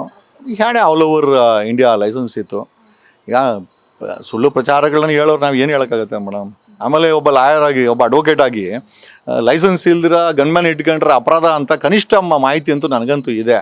ಸುಳ್ಳು ಹೇಳೋ ಏನು ಬೇಕಾದ್ರೆ ಹೇಳ್ಬೋತಾರಲ್ಲ ಮೇಡಮ್. ಸುಳ್ಳು ಹೇಳೋರ್ಗೆ ಏನಾಗುತ್ತೆ, ಯಾರು ಏನು ಮಾಡೋಕ್ಕಾಗಿದ್ರು ಮಾಡೋದೇ ಕೊನೆಗೆ ಅಪಪ್ರಚಾರ ಮೇಡಮ್. ಅಪಪ್ರಚಾರಗಳು ಅಷ್ಟು ಬಿಟ್ಟರೆ ಓಕೆ. ನಾನು ಗನ್ ಇಲ್ದಿರ ಲೈಸೆನ್ಸ್ ಇಲ್ದಿರ ಇಟ್ಕೊಂಡಿದ್ರೆ ಹೇಳ್ತಾ ಇದ್ದಾರೋ ಯಾರು ಹೇಳಿದ್ರು ನನಗಂತೂ ಗೊತ್ತಿಲ್ಲ. ಪೊಲೀಸರು ಅಂತ ಹೇಳೋಕ್ಕೆ ಸಾಧ್ಯ ಇಲ್ಲ, ಯಾಕಂದ್ರೆ ಪೊಲೀಸರ ಹತ್ರ ಆ ಲೈಸೆನ್ಸ್ ಕಾಪಿ ಇದೆ. ಅಕಸ್ಮಾತ್ ಸರ್ಕಾರ ಹೇಳ್ತಾ ಇದ್ರೆ, ಸರ್ಕಾರನೇ ನನಗೆ ರಕ್ಷಣೆಗೆ ಕಳೆದ 10 ವರ್ಷದಿಂದ ಇಷ್ಟೆಲ್ಲ ದೊಡ್ಡ ದೊಡ್ಡ ಕೇಸ್ಗಳು ಮಾಡಿ ಗನ್ಮೆನ್ ಕೊಡಿ ಅಂತ ಕೇಳಿದ್ವಿ, ಸೆಕ್ಯೂರಿಟಿ ಕೊಡಿ ಅಂತ ಕೇಳಿದ್ರೆ ಕೊಡಲಿಲ್ಲ. ಸೊ ಕೊಡಲಿಲ್ಲ ಅಂದಾಗ ನಾನು ಪ್ರೈವೇಟಾಗಿ ಮಡ್ಕೊಬೇಕಾಗತ್ತೆ ಮೇಡಮ್. ಯಾರು ಅಟ್ಯಾಕ್ ಮಾಡಿದ್ರೆ ನಾನು ಗನ್ನನ್ನು ಪೂಜೆ ಮಾಡೋಕ್ಕಂತೂ ಇಟ್ಟಿಲ್ಲ ಮೇಡಮ್, ಗನ್ಮೆನೂ ಪೂಜೆ ಮಾಡೋಕ್ಕಂತ ಇಟ್ಟಿಲ್ಲ. ಬಂದಾಗ ಅವ್ನ ಕೆಲಸ ಅವ್ನು ಮಾಡ್ತಾನೆ. ಇನ್ ರಿಗಾರ್ಡಿಂಗ್ ಕಾನ್ಸಿಕ್ವೆನ್ಸಸ್ ಫೇಸ್ ಮಾಡೋಕ್ಕೆ ರೆಡಿ ಇದ್ದೀವಿ ನಾವು. ನೀವು ಸುಳ್ಳು ಹಾಕರೆ ಸುಳ್ಳು ನಿಜನೋ ಅಂತ ತೀರ್ಮಾನ ಮಾಡೋಕ್ಕೆ ನ್ಯಾಯಾಲಯ ಇದೆ, ಮಾಡೋಣ madam. We don't care for all this. ನನಗೆ ಗನ್ಮ್ಯಾನ್ ಕೊಡ್ದಿರೋದು ಇವ್ರು ಷಡ್ಯಂತ್ರ. ಆಮೇಲೆ ಈ ಥರ ನಮ್ಮ ಏನೋ ಹುಡುಗರನ್ನ ಬಿಟ್ಟು ಈ ಥರ ಗಾಂಜಾ ಹೊಡೆಯೋರು ಅವ್ರು ಇವ್ನು ಕರ್ಕೊಂಬಂದು ಗಲಾಟೆ ಮಾಡಿಸಿ ನಮ್ಮನ್ನು ವಿಲನ್ ಮಾಡಿ ತೋರಿಸೋವಂಥದ್ದು ಕೂಡ ಇದೆಲ್ಲ ಷಡ್ಯಂತ್ರನೇ. ಇದಕ್ಕೆಲ್ಲ ತಯಾರಾಗಿಯೇ ಬಂದಿದ್ದೀವಿ ಮೇಡಮ್. ಸರ್ ಅಂದರೆ ನೀವು ಜೈಲಿಗೆ ಹೋದಂಥ ಸಮಯದಲ್ಲಿ, ಅಂದರೆ ಸ್ಟಾರ್ಟಿಂಗಲ್ಲಿ ಬಿಗ್ ಬಾಸಿಗೆ ಹೋಗಿ ಬಂದಿದ್ರಿ, ಆಮೇಲೆ ಒಂದು ರಿಯಾಲಿಟಿ ಶೋ ಕೂಡ ಮಾಡಿ ವಿಸಿಯಲ್ಲೂ ಕೂಡ ಹೋಗಿ ಬಂದಿದ್ರಿ ನೀವು. ಸೊ ಜಗದೀಶ್ ಅವರ ಪ್ರಭಾವ ಏನಾದ್ರು ಜಾಸ್ತಿ ಆಗ್ತಿದೆ ಅಂತ ಏನಾದರೂ ಈ ರೀತಿ ಮಾಡಿರಬಹುದಾ? Definitely madam, definitely. ನಾವೆಲ್ಲ ಮೇಡಮ್ ವಿತೌಟ್ ಬ್ಯಾಕ್ಗ್ರೌಂಡ್ ಬೆಳ್ಕೊಂಬಂದಂಥವ್ರು. ನಾಳೆ ದಿವಸ ಈ ಒಂದು ರಿಯಾಲಿಟಿ ಶೋಗಳು ಅಥವಾ ಈ ಬಿಗ್ ಬಾಸ್ ಇವು ಎಲ್ಲೋ ಒಂದು ಕಡೆ ರಾಜಕೀಯವಾಗಿ ನನಗೆ ಉಪಯೋಗ ಆಗುತ್ತೆ. ಮುಂದೆ ದಿನದಲ್ಲಿ ಇವನೇನು ಅನ್ಕೊಂಡಂಗೆ ಆಗಿಬಿಟ್ರೆ, ಇವನೇನು ನಮ್ಮನ್ನೇನೋ ತಳಗಿಳ ಕಾಲಿ ಗಿಲ್ಲಿ ಮಾಡಿಸ್ಬಿಟ್ಟಾನ ಅಂತೇಳಿ ಏನೂ ಇಲ್ದಿರೋನೇ ಇಷ್ಟು ಹವಾ ಇದೆ. ಏನೋ ಆಗಿಟ್ಬಿಟ್ಟಾನ, MLA ಮಿನಿಸ್ಟ್ರ CM ಅಂತನೋ ಮೇಲೆ ಇವನೇ ಆ ಭಯ ಅಂತೂ ಇದೆ ಮೇಡಮ್. ಆ ಭಯದಲ್ಲಿ ಮಾಡಿದ್ದಾರೆ, ಬಟ್ ಅದರ ರಿಯಾಕ್ಷನ್ ಕೂಡ ನೋಡಿದ್ದಾರೆ ಈಗ. ಎಸ್ ಸರ್, ನೀವು ಇದೊಂದು ವಿಚಾರ ಆದ್ಮೇಲೆ ಆಚೆ ಬಂದಂತಹ ಸಂದರ್ಭದಲ್ಲಿ ಕಾನೂನು ಹೋರಾಟ ಮಾಡ್ಲಿಕ್ಕೆ ಮುಂದಾಗಿಲ್ವಾ ಸರ್? ನೀವು ಯಾರು ನಿಮ್ಮ ಮೇಲೆ ಆರೋಪ ಮಾಡಿದ್ರು, ಅದು ನಿಮಗೆ ಹೊಡೆದಿದ್ರು, ಆಕ್ಚುಲಿ ಅದೊಂದು ರಕ್ತ ಬರಂಗ್ ಹೊಡೆದಿದ್ದು ಬಹುಶಃ ಎಲ್ರಿಗೂ ಕೂಡ ಬೇಜಾರಾಗಿದೆ. ಅದೊಂದು ಒಬ್ರು ಲಾಯರ್ಗೆ ಈ ರೀತಿ ಆಗುತ್ತೆ ಅಂತಂದ್ರೆ ನಾನು ಆವಾಗಲೇ ಹೇಳ್ದಂಗೆ ಸಾಮಾನ್ಯ ಜನರ ಕತೆ ಏನು, ನೀವು ಕಾನೂನು ಹೋರಾಟಕ್ಕೇನು ಮುಂದಾಗಿಲ್ವಾ ಅಂತ. ನಾನು ಕಂಪ್ಲೇಂಟ್ ಕೊಟ್ಟಿದ್ದೆ, ಎರಡು ಕಂಪ್ಲೇಂಟ್ ಕೊಟ್ಟಿದ್ದೆ. ಎರಡು ಕಂಪ್ಲೇಂಟಲ್ಲೂ ಸಹ ನಾವು ಕೊಟ್ಟಂಥ ಕಂಪ್ಲೇಂಟ್ಗಳನ್ನು ಬೇಲಬಲ್ ಸೆಕ್ಷನ್ ಹಾಕಿ ನಮ್ಮ ಮೇಲೆ ಆಗಿರೋ ಸೆಕ್ಷನ್ ನಾನ್ ಬೇಲಬಲ್ ಮತ್ತೆ ಪೊಲೀಸರ ಒಂದು ವರ್ತನೆ ಏನಿದೆ ಆ ರೀತಿ ಇತ್ತು. ಈಗ ಈ ಒಂದು ಎಂಟೈರ್ ಎಪಿಸೋಡ್ ಏನಿದೆ, ಜೂನ್ವರೆಗೂ ಹೈಕೋರ್ಟ್ ರಜಾ ಇದೆ. ಜೂನ್ ನಂತರ ಜೂನ್ ಫಸ್ಟ್ ವೀಕಲ್ಲಿ we are appealing before high court of Karnataka for A CBI enquiry. ಈ ಎಂಟೈರ್ ಏನು ಈ ಪೊಲೀಸ್ ಮಾಫಿಯಾ ಮತ್ತು ಈ ಡ್ರಗ್ಸ್ಗಳನ್ನು ಕರ್ಕೊಂಬಂದು ನನ್ನ ಮೇಲೆ ಗಲಾಟೆ ಮಾಡಿ ಸುಮ್ಮನೆ ಏನು ಒಳಗಡೆ ಇಟ್ರಲ್ಲ, ಇದ್ರ ಬಗ್ಗೆ ರಿಟ್ ಪಿಟಿಷನಲ್ಲಿ CBI ತನಿಖೆ ಮಾಡಿಸ್ಬೇಕು ಅಂತೇಳಿ ನಮ್ಮ ಕಾನೂನು ಹೋರಾಟ ತಯಾರಿ ಆಗ್ತಾ ಇದೆ. ಪಾಸಿಬಲಿ ಜೂನ್ ಫಸ್ಟ್ ವೀಕಲ್ಲಿ ಇದ್ರ ಬಗ್ಗೆ ಒಂದು ಔಟ್ಕಮ್ ಗೊತ್ತಾಗುತ್ತೆ ಮೇಡಮ್. ಖಂಡಿತವಾಗಿ ಕಾನೂನು ಹೋರಾಟ ಇದ್ದೇ ಇದೆ, ನಿಲ್ಸಂಗಿಲ್ಲ. ನಾನು ಬರೋಕ್ಕೆ ಮುಂಚೆನೇ ಅವ್ನು ಕೊಡಗೇಳಿ ಇನ್ಸ್ಪೆಕ್ಟ್ರು ಮಹೇಶ ಟ್ರಾನ್ಸ್ಫರ್ ಮಾಡ್ಸ್ಕೊಂಡು ಓಡೇಬಿಟ್ಟವನೆ. ಸೊ ಕರೆಕ್ಟಾಗಿದ್ದರೆ ಅವ್ನು ಯಾಕೆ ಓಡೋಬೇಕು? ಸೊ ನಮ್ಮ ಪ್ರಶ್ನೆ ಏನಪ್ಪ, ನೈತಿಕವಾಗಿ ಕರೆಕ್ಟಾಗಿದ್ರೆ ನೀನು ಯಾವ ಜಗದೀಶ್ ಭಯ ಬೀಳಬೇಕು? ನಾನು ಭಯ ಬಿದ್ದು ಹೋಗೋನು ಅಂತ ಹೇಳ್ತಾ ಇಲ್ಲ, ಪರಿಸ್ಥಿತಿನ ಫೇಸ್ ಮಾಡೋಕ್ಕಾಗ್ದಿರ ಸುಳ್ಳು ಕೇಸ್ ಹಾಕಿ ನಾನು ಬರೋಬಟ್ಟು ನಾನು ರಿಲೀಸ್ ಆಗಕ್ಕೆ 1 ವೀಕ್ ಮುಂಚೆ ಕೊಡಗೇಳಿ ಇನ್ಸ್ಪೆಕ್ಟ್ರ್ ಮಹೇಶ ಓಡೋಗೋನೆ. ಏನು ಹೇಳ್ಬೇಕು ಮೇಡಮ್, ನೀವೇ ಯೋಚನೆ ಮಾಡ್ಕೊಳ್ಳಿ. ಅಂದರೆ ಮಾಡೋದೆಲ್ಲ ಮಾಡಿಬಿಟ್ಟು ಆಮೇಲೆ ಇನ್ಫ್ಯಾಕ್ಟು ಯಾವ ಮಟ್ಟಿಗೆ ಅವ್ನು ಮಹೇಶ ಅಂತಂದರೆ ನಂದೇನೂ ಇಲ್ಲ, ಎಲ್ಲ DK ಶಿವಕುಮಾರ್ದು, ಸಿದ್ದರಾಮಯ್ಯನು ಮತ್ತು ಪಣ್ಣಣ್ಣು ಮತ್ತು ಕೃಷ್ಣ ಬೈರೇಗೌಡದು ಅಂತೂ ಈಗ ಅದನ್ನೇ ಎಲ್ಲ ಕಡೆ ಕಳಿಸ್ತಾ ಇದ್ದೆ ನನಗೆ. ನಂದೇನೂ ಇಲ್ಲ, ಅವ್ರು ಹೇಳಿದ್ಕೆ ನಾನು ಮಾಡಿದ್ದು ಅಂತ. ನಾನು ಹೇಳಿದೆ ಯುಟಿಲಿಟಿ ಬಿಲ್ಡಿಂಗ್ ಮೇಲೆ ಸಿದ್ದರಾಮಯ್ಯ ಮತ್ತು DK ಶಿವಕುಮಾರ್ ಹತ್ತು ಕೆಳಗೆ ಬಿದ್ದೋಗು ಅಂತ ಹೇಳ್ತಾರೆ. ಬಿದ್ದೋಗ್ತೀಯಾ ಅಂತಂದರೆ ಮಾತಿಲ್ಲ. ಏನು ಹೇಳೋದು ಅವ್ರಿಗೆ? ಅಂದರೆ ಇವರುಗಳು ಕಾನೂನನ್ನ ಪಾಲನೆ ಮಾಡುವಂಥ ಪೊಲೀಸರಿಗಿಂತ ರಾಜಕಾರಣಿಗಳ ಬೂಟು ನಕ್ಕುವಂಥ ಭ್ರಷ್ಟ ಪೊಲೀಸರಾಗ್ಬಿಟ್ಟಿದ್ದಾರೆ ಅನ್ನೋದಕ್ಕೆ ಬೇಜಾರಾಗ್ತಾ ಇದೆ. ಬಿಕಾಸ್ ನಮಗೂ ಪೊಲೀಸರ ಬಗ್ಗೆ ಗೌರವ ಇದೆ. ನಾನು I should not we don't degrade them, but ಯಾವ ಮಟ್ಟದ ಭ್ರಷ್ಟಾಚಾರ ಇದೆ, ಯಾವ ಮಟ್ಟದ ರೆಪ್ಯುಟೇಬಿಸಮ್ ಇದೆ, ನೆಪೋಟಿಸಮ್ ಇದೆ ಮೇಡಮ್ ಹೇಳಲಿಕ್ಕಾಗಲ್ಲ. ಅಂದರೆ ದುಡ್ಡುಗೋಸ್ಕರ ಏನು ಬೇಕಾದ್ರೆ ಮಾಡ್ತಾರೆ ಪೊಲೀಸವರು. ಅಂದರೆ ಎಲ್ಲರೂ ಅಂತಲ್ಲ, majority of the police force has become corrupt. ಭ್ರಷ್ಟಾಚಾರದಲ್ಲಿ ಮುಳುಗೋಗಿದೆ, ದುಡ್ಡುಗೋಸ್ಕರ ಏನು ಬೇಕಾದ್ರೆ ಮಾಡ್ತಾರೆ ಅನ್ನೋ ಆ ಪರಿಸ್ಥಿತಿಗೆ ಬಂದಿದೆ ಮೇಡಮ್. ಸೊ ಈ ಫೋರ್ಸನ್ನು ವಾಪಸ್ ಕಂಟ್ರೋಲ್ ತೊಗೊಂಬಂದು ಬೆಂಗಳೂರು ಕರ್ನಾಟಕದಲ್ಲಿ ಈ ಡ್ರಗ್ ಮಾಫಿಯಾನ ಮಟ್ಟ ಹಾಕಬೇಕು ಮೇಡಮ್, ಮೋಸ್ಟ್ ಇಂಪಾರ್ಟೆಂಟ್. ಇಲ್ಲ ಅಂದರೆ ಪಂಜಾಬ್ ಥರ ಆಗಿಬಿಟ್ರೆ ಮನೆಯಲ್ಲೂ ಪಂಜಾಬಲ್ಲಿ ಡ್ರಗ್ಸನ್ನ ಯೂಸ್ ಮಾಡೋವಂಥ ಯುವಕರ ಪರಿಸ್ಥಿತಿ ಇದೆ. ಪಂಜಾಬ್ ಥರ ಆಗಿಬಿಟ್ರೆ ಮೇಡಮ್ ಮುಂದೆ ತುಂಬ ಕಷ್ಟ ಆಗುತ್ತೆ, ಎಸ್ಪೆಷಲಿ ಸೊಸೈಟಿಗೆ, ಹೆಣ್ಮಕ್ಳಿಗೆ ತುಂಬ ಕಷ್ಟ ಆಗುತ್ತೆ ಮೇಡಮ್. ಸರ್, ಇವಾಗ ನೀವು ಹೇಳಿದ್ರಿ ಅವ್ರಿಗೆ ಇನ್ಸ್ಪೆಕ್ಟರ್ ಕೆಲವೊಬ್ರು ನೇಮ್ ಹೇಳಿದ್ರು, ಹೆಸರು ಹೇಳಿದ್ರು ಅಂತ. ಅವ್ರು ಅಷ್ಟನ್ನಕ್ಕೂ ನಿಮ್ಮ ಮೇಲೆ ಯಾಕೆ ಕೋಪ, ಯಾಕೆ ಸಿಟ್ಟು, ಯಾಕೆ ನಿಮ್ಮನ್ನು ಒಳಗಡೆ ಕಳಿಸ್ಬೇಕು ಅಂತ ಈ ರೀತಿ ಎಲ್ಲ ಮಾಡಿದ್ರು ಅಂತ? ಏನೇ ವಿಚಾರ ಬಂದು ಪ್ರಶ್ನೆ ಅಂತೂ ಮಾಡೇ ಮಾಡ್ತೀವಿ ಸರ್ಕಾರಕ್ಕೆ. ಬೇಜಾರು ಇದ್ದೇ ಇರ್ತದಲ್ಲ ಮೇಡಮ್. ಈಗ BJP ಇರ್ಬೇಕಾದ್ರೆ ರಮೇಶ್ ಜಾರಕಿಹೊಳಿ ಕೇಸ್ ಆಯಿತು, ADGP ಅಮೃತ PSS ಸ್ಕ್ಯಾಮಲ್ಲಿ ಹೊಡೆ ಹೋದ್ರು. ಕಾಂಗ್ರೆಸ್ ಅವ್ರು ನಮ್ಗೆ ಸಪೋರ್ಟ್ ಮಾಡೋದು. ಈ ಕಾಂಗ್ರೆಸ್ ಬಂದೈತೆ, ಕಾಂಗ್ರೆಸ್ಸಲ್ಲೂ ಒಂದು ಮಕ್ಕರಿ ಏನೋ ಭ್ರಷ್ಟಾಚಾರ ನಡೀತಾ ಇದೆ. ನಾನೇನು ಆರೋಪ ಮಾಡ್ತಾ ಇಲ್ಲ, ಕಾಂಟ್ರಾಕ್ಟರ್ ಅಸೋಸಿಯೇಷನ್ ಆರೋಪ ಮಾಡ್ತಾ ಇದೆ. BJP ಇರಬೇಕಾದ್ರೆ ರಸ್ತೆನಲ್ಲಿ ಗುಂಡಿಗಳಿದ್ವು. ಈಗ ಕಾಂಗ್ರೆಸ್ ಬಂದಮೇಲೆ ಗುಂಡಿಗಳೆಲ್ಲ ರಸ್ತೆ ಆಗ್ಬಿಟ್ಟಿದೆ. ಇಡೀ ಗುಂಡಿ ಕಾಣಿಸ್ತಾ ಇದೆ, ಎಲ್ಲೋ ಸಣ್ಣ ಪುಟ್ಟ ರಸ್ತೆ ಕಾಣಿಸ್ತಾ ಇದೆ. 2.5 ವರ್ಷ ಇನ್ಚಾರ್ಜ್ ಆದಂಥ DK ಶಿವಕುಮಾರ ಬರೀ ದೊಡ್ಡ ಕನ್ಸ್ಟ್ರಕ್ಷನ್ಗಳು, ದೊಡ್ಡ ಪ್ರಾಜೆಕ್ಟ್ಗಳು ಅಂತ ಜನಗಳಿಗೆ ತೋರಿಸ್ಕೊಂಡು ಅದಕ್ಕೆ ಯಾವುದಕ್ಕೂ ಲೀಗಲ್ ಕನ್ಸೆಂಟು ಮತ್ತು ಎಲ್ಲೋ ಒಂದು ಕಡೆ ಸೈಂಟಿಫಿಕ್ ಕನ್ಸಲ್ಟೇಷನ್ಸ್ ಯಾವುದೂ ಇಲ್ಲ. ಬೆಂಗಳೂರಿದೆ, ಬೆಂಗಳೂರನ್ನ ಬರ್ಬಾದ್ ಮಾಡಿಟ್ಟಿದ್ದಾರೆ ಮೇಡಮ್. 1.4 crore ಪಾಪ್ಯುಲೇಷನ್ ಆಗಿದೆ, 1.2 crore ವೆಹಿಕಲ್ ಪಾಪ್ಯುಲೇಷನ್ ಇದೆ. ಪ್ರತಿದಿನ ಬೆಂಗಳೂರು 7,000 ಟನ್ ಕಸವನ್ನು ಲಿಬರೇಟ್ ಮಾಡ್ತಿದೆ. There is no solution. ಇವರೆಲ್ಲ ಸೊಲ್ಯೂಷನ್ ಒಂದು ಸಣ್ಣ ದೇಶ ಸ್ವೀಡನ್ ದೇಶ ಇದನ್ನೇನೋ ಮಾಡ್ಕೊಳ್ಳ ಕಸವನ್ನು ಎಲೆಕ್ಟ್ರಿಸಿಟಿಗೆ ಜನ್ರೇಟ್ ಮಾಡ್ತಾರೆ, ರೀಸೈಕಲ್ ಮಾಡ್ತಾರೆ. ಒಂದು ಸಣ್ಣ ಸ್ವೀಡನ್ ದೇಶ ಮೇಡಮ್. We have everything. ಇಲ್ಲಿ ಪ್ರತಿಯೊಂದು ಇದೆ ಮೇಡಮ್. DK ಶಿವಕುಮಾರ್ ಮನೆಯಿಂದ 2 ಕಿಲೋಮೀಟರ್ ದೂರದಲ್ಲಿ ಇಂಡಿಯನ್ ಇನ್ಸ್ಟಿಟ್ಯೂಟ್ ಆಫ್ ಸೈನ್ಸ್ ಇದೆ madam. They have every solution madam. ಎಲ್ಲೂ ಹುಡ್ಕೊಂಡು ಹೋಗ್ಬೇಕಾಗಿಲ್ಲ. ಮಾಡುವಂಥ ಮನಸ್ಥಿತಿ ಇಲ್ಲ madam. They all become literally institutional corrupt. ಅಂದರೆ ಸಾರಾಸಗಟಾಗಿ ಅವ್ರು ಕರಪ್ಟ್ ಆಗ್ಬಿಡ್ತಾರೆ ಎಲ್ಲರೂ, ಎಲ್ಲ ಪಕ್ಷದವರು. ಒಂದಷ್ಟು ಜನಕ್ಕೆ ಅಧಿಕಾರ ಬೇಕು, ದುಡ್ಡು ಬೇಕು. ಇನ್ನೊಂದಷ್ಟು ಜನಕ್ಕೆ ದುಡ್ಡು ಮಾಡ್ಕೊಂಡಿದ್ದಾರೆ, ಅದನ್ನು ಮೇಂಟೈನ್ ಮಾಡೋಕ್ಕೆ ಅಧಿಕಾರ ಬೇಕು. ಸೊ ಎರಡೂ ಕಡೆಯಿಂದ ಜನಗಳಿಗೆ ಏನೂ ನ್ಯಾಯ ಸಿಗ್ತಾ ಇಲ್ಲ ಮೇಡಮ್. 4 ಲಕ್ಷ ಕೋಟಿ ಬಜೆಟ್ ಕರ್ನಾಟಕದ್ದು ಮೇಡಮ್. ಎಲ್ಲೂ ಹೋಗ್ತಾ ಇದೆ madam. Where it is going? It is going to drains. ಕರ್ನಾಟಕದಲ್ಲಿ 41,000 ಕೆರೆಗಳಿದೆ ಮೇಡಮ್. 11,000 ಕೆರೆಗಳು ಕಳೆದ 30 ವರ್ಷದಲ್ಲಿ ಕಾಣೆ ಆಗಿದೆ. ಬೆಂಗಳೂರಲ್ಲಿ 1450 ಕೆರೆಗಳನ್ನು 15ನೇ ಶತಮಾನದಲ್ಲಿ ಕೆಂಪೇಗೌಡರಂತ ಕಟ್ಟದಂಥ ಕೆಂಪೇಗೌಡರಂತ ವಂಶಸ್ಥರು ಬಿಟ್ಬಿಟ್ಟು ಹೋದ್ರು ಮೇಡಮ್. ಇವತ್ತು 1250 ಕೆರೆಗಳನ್ನು ಮುಚ್ಚಿ ಸುಳ್ಳು ದಾಖಲೆಗಳನ್ನು ಸೃಷ್ಟಿ ಮಾಡಿ ಕಳೆದ 30 ವರ್ಷದಲ್ಲಿ ಬಂದಂಥ ಎಲ್ಲ ಪಕ್ಷದ ರಾಜಕಾರಣಿಗಳು ಅದನ್ನು ತಿಂದು ಮಾರಾಟ ಮಾಡಿ 1000 ಕೋಟಿ 1400 ಕೋಟಿ ಆಸ್ತಿಗಳನ್ನು ಮೆಲ್ಸ್ಕೊಂಡು ಈಗ ಅದನ್ನೇ ಹೇಳ್ತಾರಲ್ಲ ಮೇಡಮ್, ಬೆಂಗಳೂರಲ್ಲಿ ಇದ್ದಿದ್ದು 1250 ಕೆರೆಗಳನ್ನೆಲ್ಲ ಮುಚ್ಚಿದ್ರೆ ಬರಗಾಲ ಬಂದೇ ಬರುತ್ತಲ್ಲ ಮೇಡಮ್, ಬರಗಾಲ ಬಂದೇ ಬರುತ್ತೆ. ನೀನು ಎಷ್ಟೇ ತಗೊಂಬ, ಕಾವೇರಿ ಎಷ್ಟೇ ತಗೊಂಬ, ಬರಗಾಲ ಬಂದೇ ಬರ್ತದಲ್ಲ. ನೀವು ಬರಗಾಲ ಬಂದಾಗ ಈ ಕಡೆ ಮೇಕೆದಾಟು, ಈ ಕಡೆ ಏನೋ ಕುರಿ ದಾಟು ಅಂದ್ಕೊಂಡು ಜನಗಳನ್ನ ದಿಕ್ತಪ್ಪಿಸ್ಕೊಂಡು madam, we have enough resources. ಬೆಂಗಳೂರಿಗೆ ಬೇಕಾದಂಥ ರಿಸೋರ್ಸನ್ನ ನೇಚರ್ ಕ್ರಿಯೇಟ್ ಮಾಡಿದೆ. 1450 ಕೆರೆಗಳನ್ನು, ಅದನ್ನು 1250 ಕೆರೆ ಇಂಟು 50 ಎಕರೆ ಅಂತ ಅಂದ್ಕೊಂಡ್ರು ಮೇಡಮ್. 70,000 ಕೆರೆ ಜಾಗವನ್ನು ಕಳೆದ 30 ವರ್ಷದಲ್ಲಿ ಈ ಭ್ರಷ್ಟ ಉಸುವಳ್ಳಿ 1000 ಕೋಟಿ ಡಿಕ್ಲೇರ್ ಮಾಡೋ ರಾಜಕಾರಣಿಗಳು, ಅವರ ಮಾಫಿಯಾಗಳು, ಅವರ ಪಕ್ಷದ್ದು ಎಲ್ಲರೂ ತಿಂದಿದ್ದಾರೆ ಮೇಡಮ್. ಉತ್ತರ ಕರ್ನಾಟಕದಲ್ಲಿ MLA ನಿಂತ್ಕೊಂಡು ಅವ್ನು ಬೆಂಗಳೂರಿಗೆ ಬಂದು ವಿಧಾನಸೌಧ ತುಳ್ದ ಅಂತಂದರೆ, ಇಲ್ಲ ಡಾಲರ್ಸ್ ಕಾಲಿನಲ್ಲಿ, ಇಲ್ಲ ಸದಾಶಿವನಗರದಲ್ಲಿ ಮನೆ ಮಾಡ್ಕೊಂತಾನೆ. ಈ ಸದಾಶಿವನಗರದಲ್ಲಿ ರಮೇಶ್ ಜಾರಕಿಹೊಳಿ ಮಾಡ್ಕೊಂಡಿದ್ದ, DK ಶಿವಕುಮಾರ್ ಮನೆ ಅಲ್ಲಿ ಬಂದ್ಬಿಟ್ಟ ಅಂತಂದರೆ ಬರೀ ರಿಯಲ್ ಎಸ್ಟೇಟ್ ಮಾಡ್ಕೊಂಡು 5 ವರ್ಷಕ್ಕೊಂದ್ಸತಿ ಆ ಕಡೆ ಹೋಗಿ ಅವ್ರಿಗೊಂದಷ್ಟು ಸಣ್ಣ ಪುಟ್ಟ ಕೊಟ್ಟು ಹಾಕ್ಸ್ಕೊಂಡು ಅಧಿಕಾರ ಹಿಡ್ಕೊಂಬಂದ್ಬಿಟ್ರೆ, ದೇ ಲಿಟ್ರಲಿ ವಾಂಟ್ ಪವರ್. ಆಮೇಲೆ ನಮ್ಮ ಟ್ಯಾಕ್ಸನ್ನ ಲೂಟಿ ಮಾಡೋಕ್ಕೆ ಒಂದು ದೊಡ್ಡ ಮಾಫಿಯಾನ ಕ್ರಿಯೇಟ್ ಮಾಡಿ ಇಟ್ಕೊಂಡಿದ್ದಾರೆ. ಒಂದು 60-70 ಫ್ಯಾಮಿಲಿ. ಇದರ ವಿರುದ್ಧ ನಮ್ಮ ಧ್ವನಿ. ಇದನ್ನು ಯಾರೂ ಕೇಳೋರಿಲ್ಲ. ಆಮೇಲೆ ಇವ್ರು ಅಂದ್ಕೊಂಡಿದ್ದಾರೆ ಇವ್ರ ಅಪ್ಪಂದು ರಾಜಕೀಯ, ಇವ್ರ ವಂಶಸ್ಥರದು. ಆಮೇಲೆ ರಾಜಕೀಯ ವಿಧಾನಸೌಧದಲ್ಲಿ ಇವ್ರ ಮಕ್ಕಳೇ ನಿಖಿಲ್ನೇ ಮಾಡಬೇಕು, ಬೊಮ್ಮಾಯಿ ಮಗನೇ ಮಾಡಬೇಕು, ಇರೋ ಸಿದ್ದರಾಮಯ್ಯನ ಮಗನೇ ಮಾಡಬೇಕು, DK ಶಿವಕುಮಾರ್ ತಮ್ಮನೇ ಆಗಬೇಕು. ಇದು ನಿರ್ದಿಷ್ಟವಾದಂಥ ಇವರ ಒಂದು ಗೋಲು. ಯಾಕೆ ಅಂತಂದರೆ ದೇ ಥಿಂಕ್ ನಾವು ಕಟ್ಟುವಂಥ ಟ್ಯಾಕ್ಸ್ಗೆ ಇವರು ಉತ್ತರಾಧಿಕಾರಿಗಳು ಅನ್ನೋದು ಇವರ ಮನಸ್ಥಿತಿ ಬಂದ್ಬಿಟ್ಟಿದೆ. ಇದನ್ನು ಡೆಸ್ಟ್ರಾಯ್ ಮಾಡ್ಬೇಕು ಮೇಡಮ್, ಇದನ್ನು ನಾಶ ಮಾಡಬೇಕಾದಂಥ ಪರಿಸ್ಥಿತಿ ಬಂದಿದೆ. ಅದನ್ನು ಲೀಡ್ ಮಾಡ್ತಾ ಇದ್ದೀವಿ. ಎಲ್ಲೋಗುತ್ತೋ ಗೊತ್ತಿಲ್ಲ, ಬಟ್ 2028ಕ್ಕೆ ಒಂದು ದೊಡ್ಡ ಬದಲಾವಣೆ ಅಂತೂ ಕರ್ನಾಟಕದಲ್ಲೇ ಮಾಡಲೇಬೇಕು, ಮಾಡೇ ಮಾಡ್ತೀವಿ. ಇವರೆಷ್ಟು ಅಟ್ಟಕ್ಕೆ ಬಿದ್ದಿದ್ರು ಅಷ್ಟೇ ಅಟ್ಟಕ್ಕೆ ನಾನು ಬಿದ್ದಿದ್ದೀನಿ. ಒಂದು ದೊಡ್ಡ ಒಂದು ಇವತ್ತಿನ ಪರಿಸ್ಥಿತಿನಲ್ಲಿ ಜನ ಬದಲಾವಣೆ ರಿಸೀವ್ ಮಾಡ್ಕೊಂಡು ರೆಡಿ ಇದ್ದಾರೆ ಮೇಡಮ್. ಜನ, ನೀವು ಅನ್ಕೊಬೋದು ಜಗದೀಶನ ಇಷ್ಟೆಲ್ಲ ಹೇಳ್ತಾರೆ ಬದಲಾವಣೆ ಆಗುತ್ತಾ ಅಂತ. ನಿಜವಾಗ್ಲೂ ವಂಶ ಪರಂಪರೆಗೆ ಓಟ್ ಹಾಕಬೇಕು ಅಂತಿದ್ರೆ ಬೊಮ್ಮಾಯಿ ಮಗನ ಗೆಲ್ಲಿಸ್ತಾ ಇದ್ರು, ಸೋಲಿಸ್ತಿರಲಿಲ್ಲ. ಜನ ಡಿಸೈಡ್ ಮಾಡಿದ್ರೆ ಬೊಮ್ಮಾಯಿಯೂ ಔಟು, ನಿಖಿಲ್ ಕುಮಾರಸ್ವಾಮಿನೂ ಔಟು.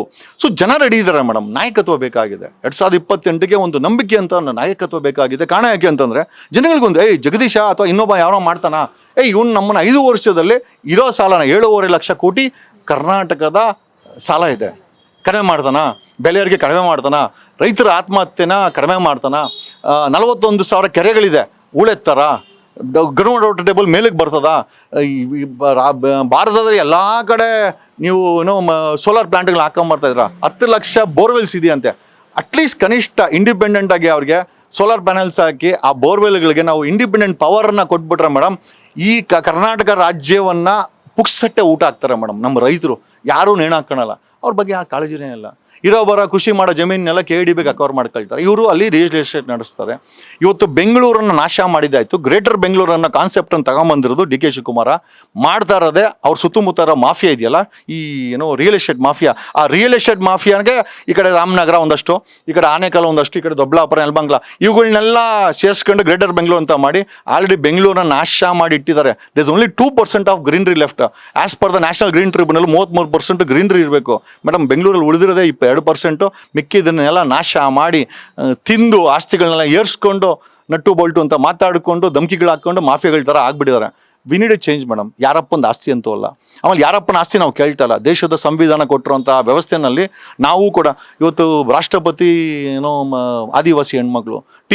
ದೇಶದಲ್ಲಿ ಏನೋ ಪ್ರಧಾನಮಂತ್ರಿ ಆಯ್ತಾನೆ 3 ಟರ್ಮು. ಅಮೇರಿಕಾದಲ್ಲಿ 16ನೇ ಪ್ರೆಸಿಡೆಂಟು ಚಪ್ಪಲಿ ಹೊಲಿತಾ ಇದ್ದವನು ಮೇಡಮ್. ಇಂಥ ಒಂದು ನಾಯಕತ್ವ ಇರುವಂಥ ವ್ಯವಸ್ಥೆನಲ್ಲಿ ಜನ ಮುಗ್ಧರಾಗಿದ್ದಾರೆ. ಇದನ್ನು ಅಡ್ವಾಂಟೇಜ್ ತಗೊಳ್ತಾ ಇದ್ದಾರೆ. ನಾನು ಜನರನ್ನ ಜಾಗೃತ ಮಾಡ್ತಾ ಇದ್ದೀನಿ. 2028ಕ್ಕೆ ಯಾರು ಏನಾಗ್ತಾರೋ ಗೊತ್ತಿಲ್ಲ, ಇವ್ರುಗಳನ್ನ ಮನೆ ಅಂತೂ ಕಳಿಸ್ಬೇಕಾಗಿದೆ ಮೇಡಮ್. ಚೆನ್ನಾಗಿ ಮಾತಾಡಿದ್ರಿ ಸರ್. ಖಂಡಿತ ಅದು ಮಾಡಿ ತೋರಿಸ್ತೀರಾ ಅಂತ ನಮಗೂ ಗೊತ್ತಾಗ್ತಾ ಇದೆ ನಿಮ್ಮ ಮಾತಿನ ಮೂಲಕ. ಸರ್, ಇವಾಗ ನೀವು ಜೈಲಿಗೆ ಹೋದಂತಹ ಟೈಮ್ನಲ್ಲಿ ಒಂದಷ್ಟು ಮಾತುಗಳು ಬಂತು.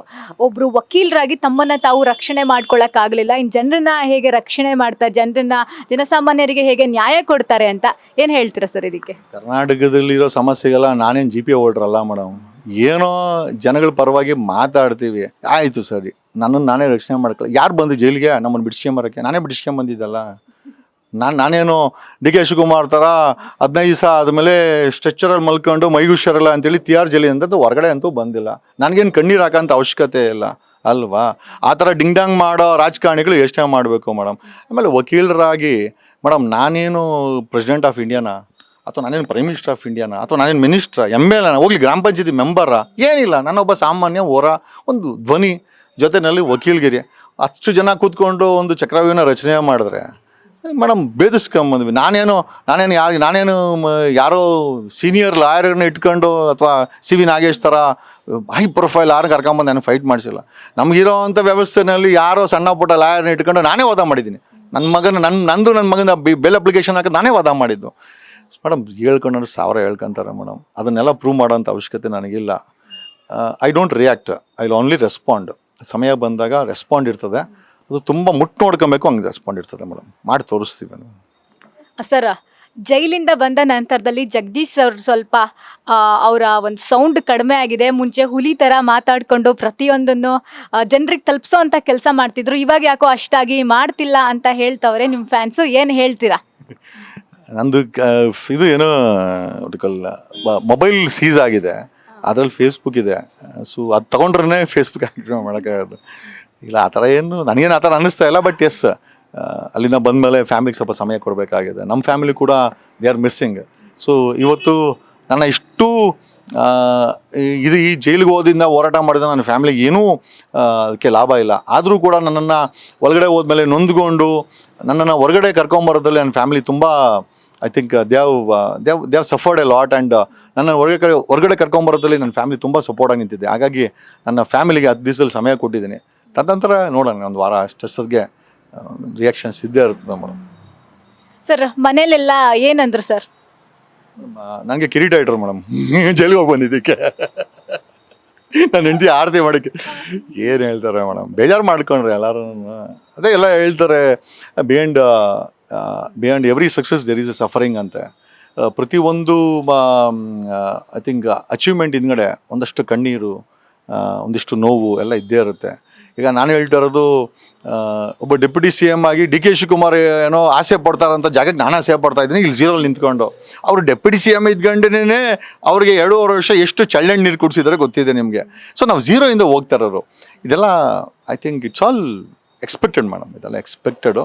ಬಟ್ ಒಂದಂತೂ ನಿಜ, ಇದಿಷ್ಟಿಂದ ಏನು ಗೊತ್ತಾಗುತ್ತೆ ಅಂತಂದರೆ, ಕರ್ನಾಟಕದ ರಾಜಕಾರಣಿಗಳು ರಾಜವಂಶಸ್ಥರು ಅಂತ ಅಂದ್ಕೊಂಡು ರೂಲ್ ಮಾಡ್ತಾ ಇರೋರು ಭ್ರಷ್ಟರಿಗೆ ನನ್ನ ಮೇಲೆ ಒಂದು ಕಣ್ಣಂತೂ ಇದ್ದೆ, ಏನಂತ ಇವತ್ತಲ್ಲ ಏನೋ ಆಗಿಗೆ ಬಿಡ್ತಾನ ಅಂತ ಅವರೇ ನನಗೆ ಇನ್ಫ್ಯಾಕ್ಟ್ ಆ ಮನೋಬಲವನ್ನು ತುಂಬ್ತಾ ಇದ್ದಾರೆ. ಅಂದರೆ ನಾನು ಅವ್ರನ್ನ ಇಷ್ಟು ದಿನ ನನ್ನ ವಿರೋಧಿಗಳು ಅನ್ಕೊತಾ ಇದ್ದೆ.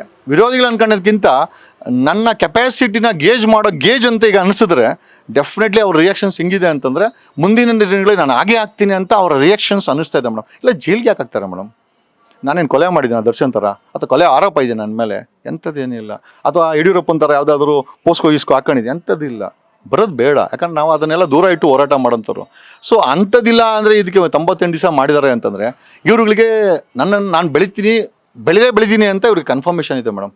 ಹಂಗಾಗಿ ಅದನ್ನು ನಾನು ಪಾಸಿಟಿವ್ ತಗೊಂಡು ಬದಲಾವಣೆ ಮಾಡೋಕ್ಕೆ ಒಂದು ಪ್ರಾಮಾಣಿಕ ಪ್ರಯತ್ನ ಮೇಡಮ್.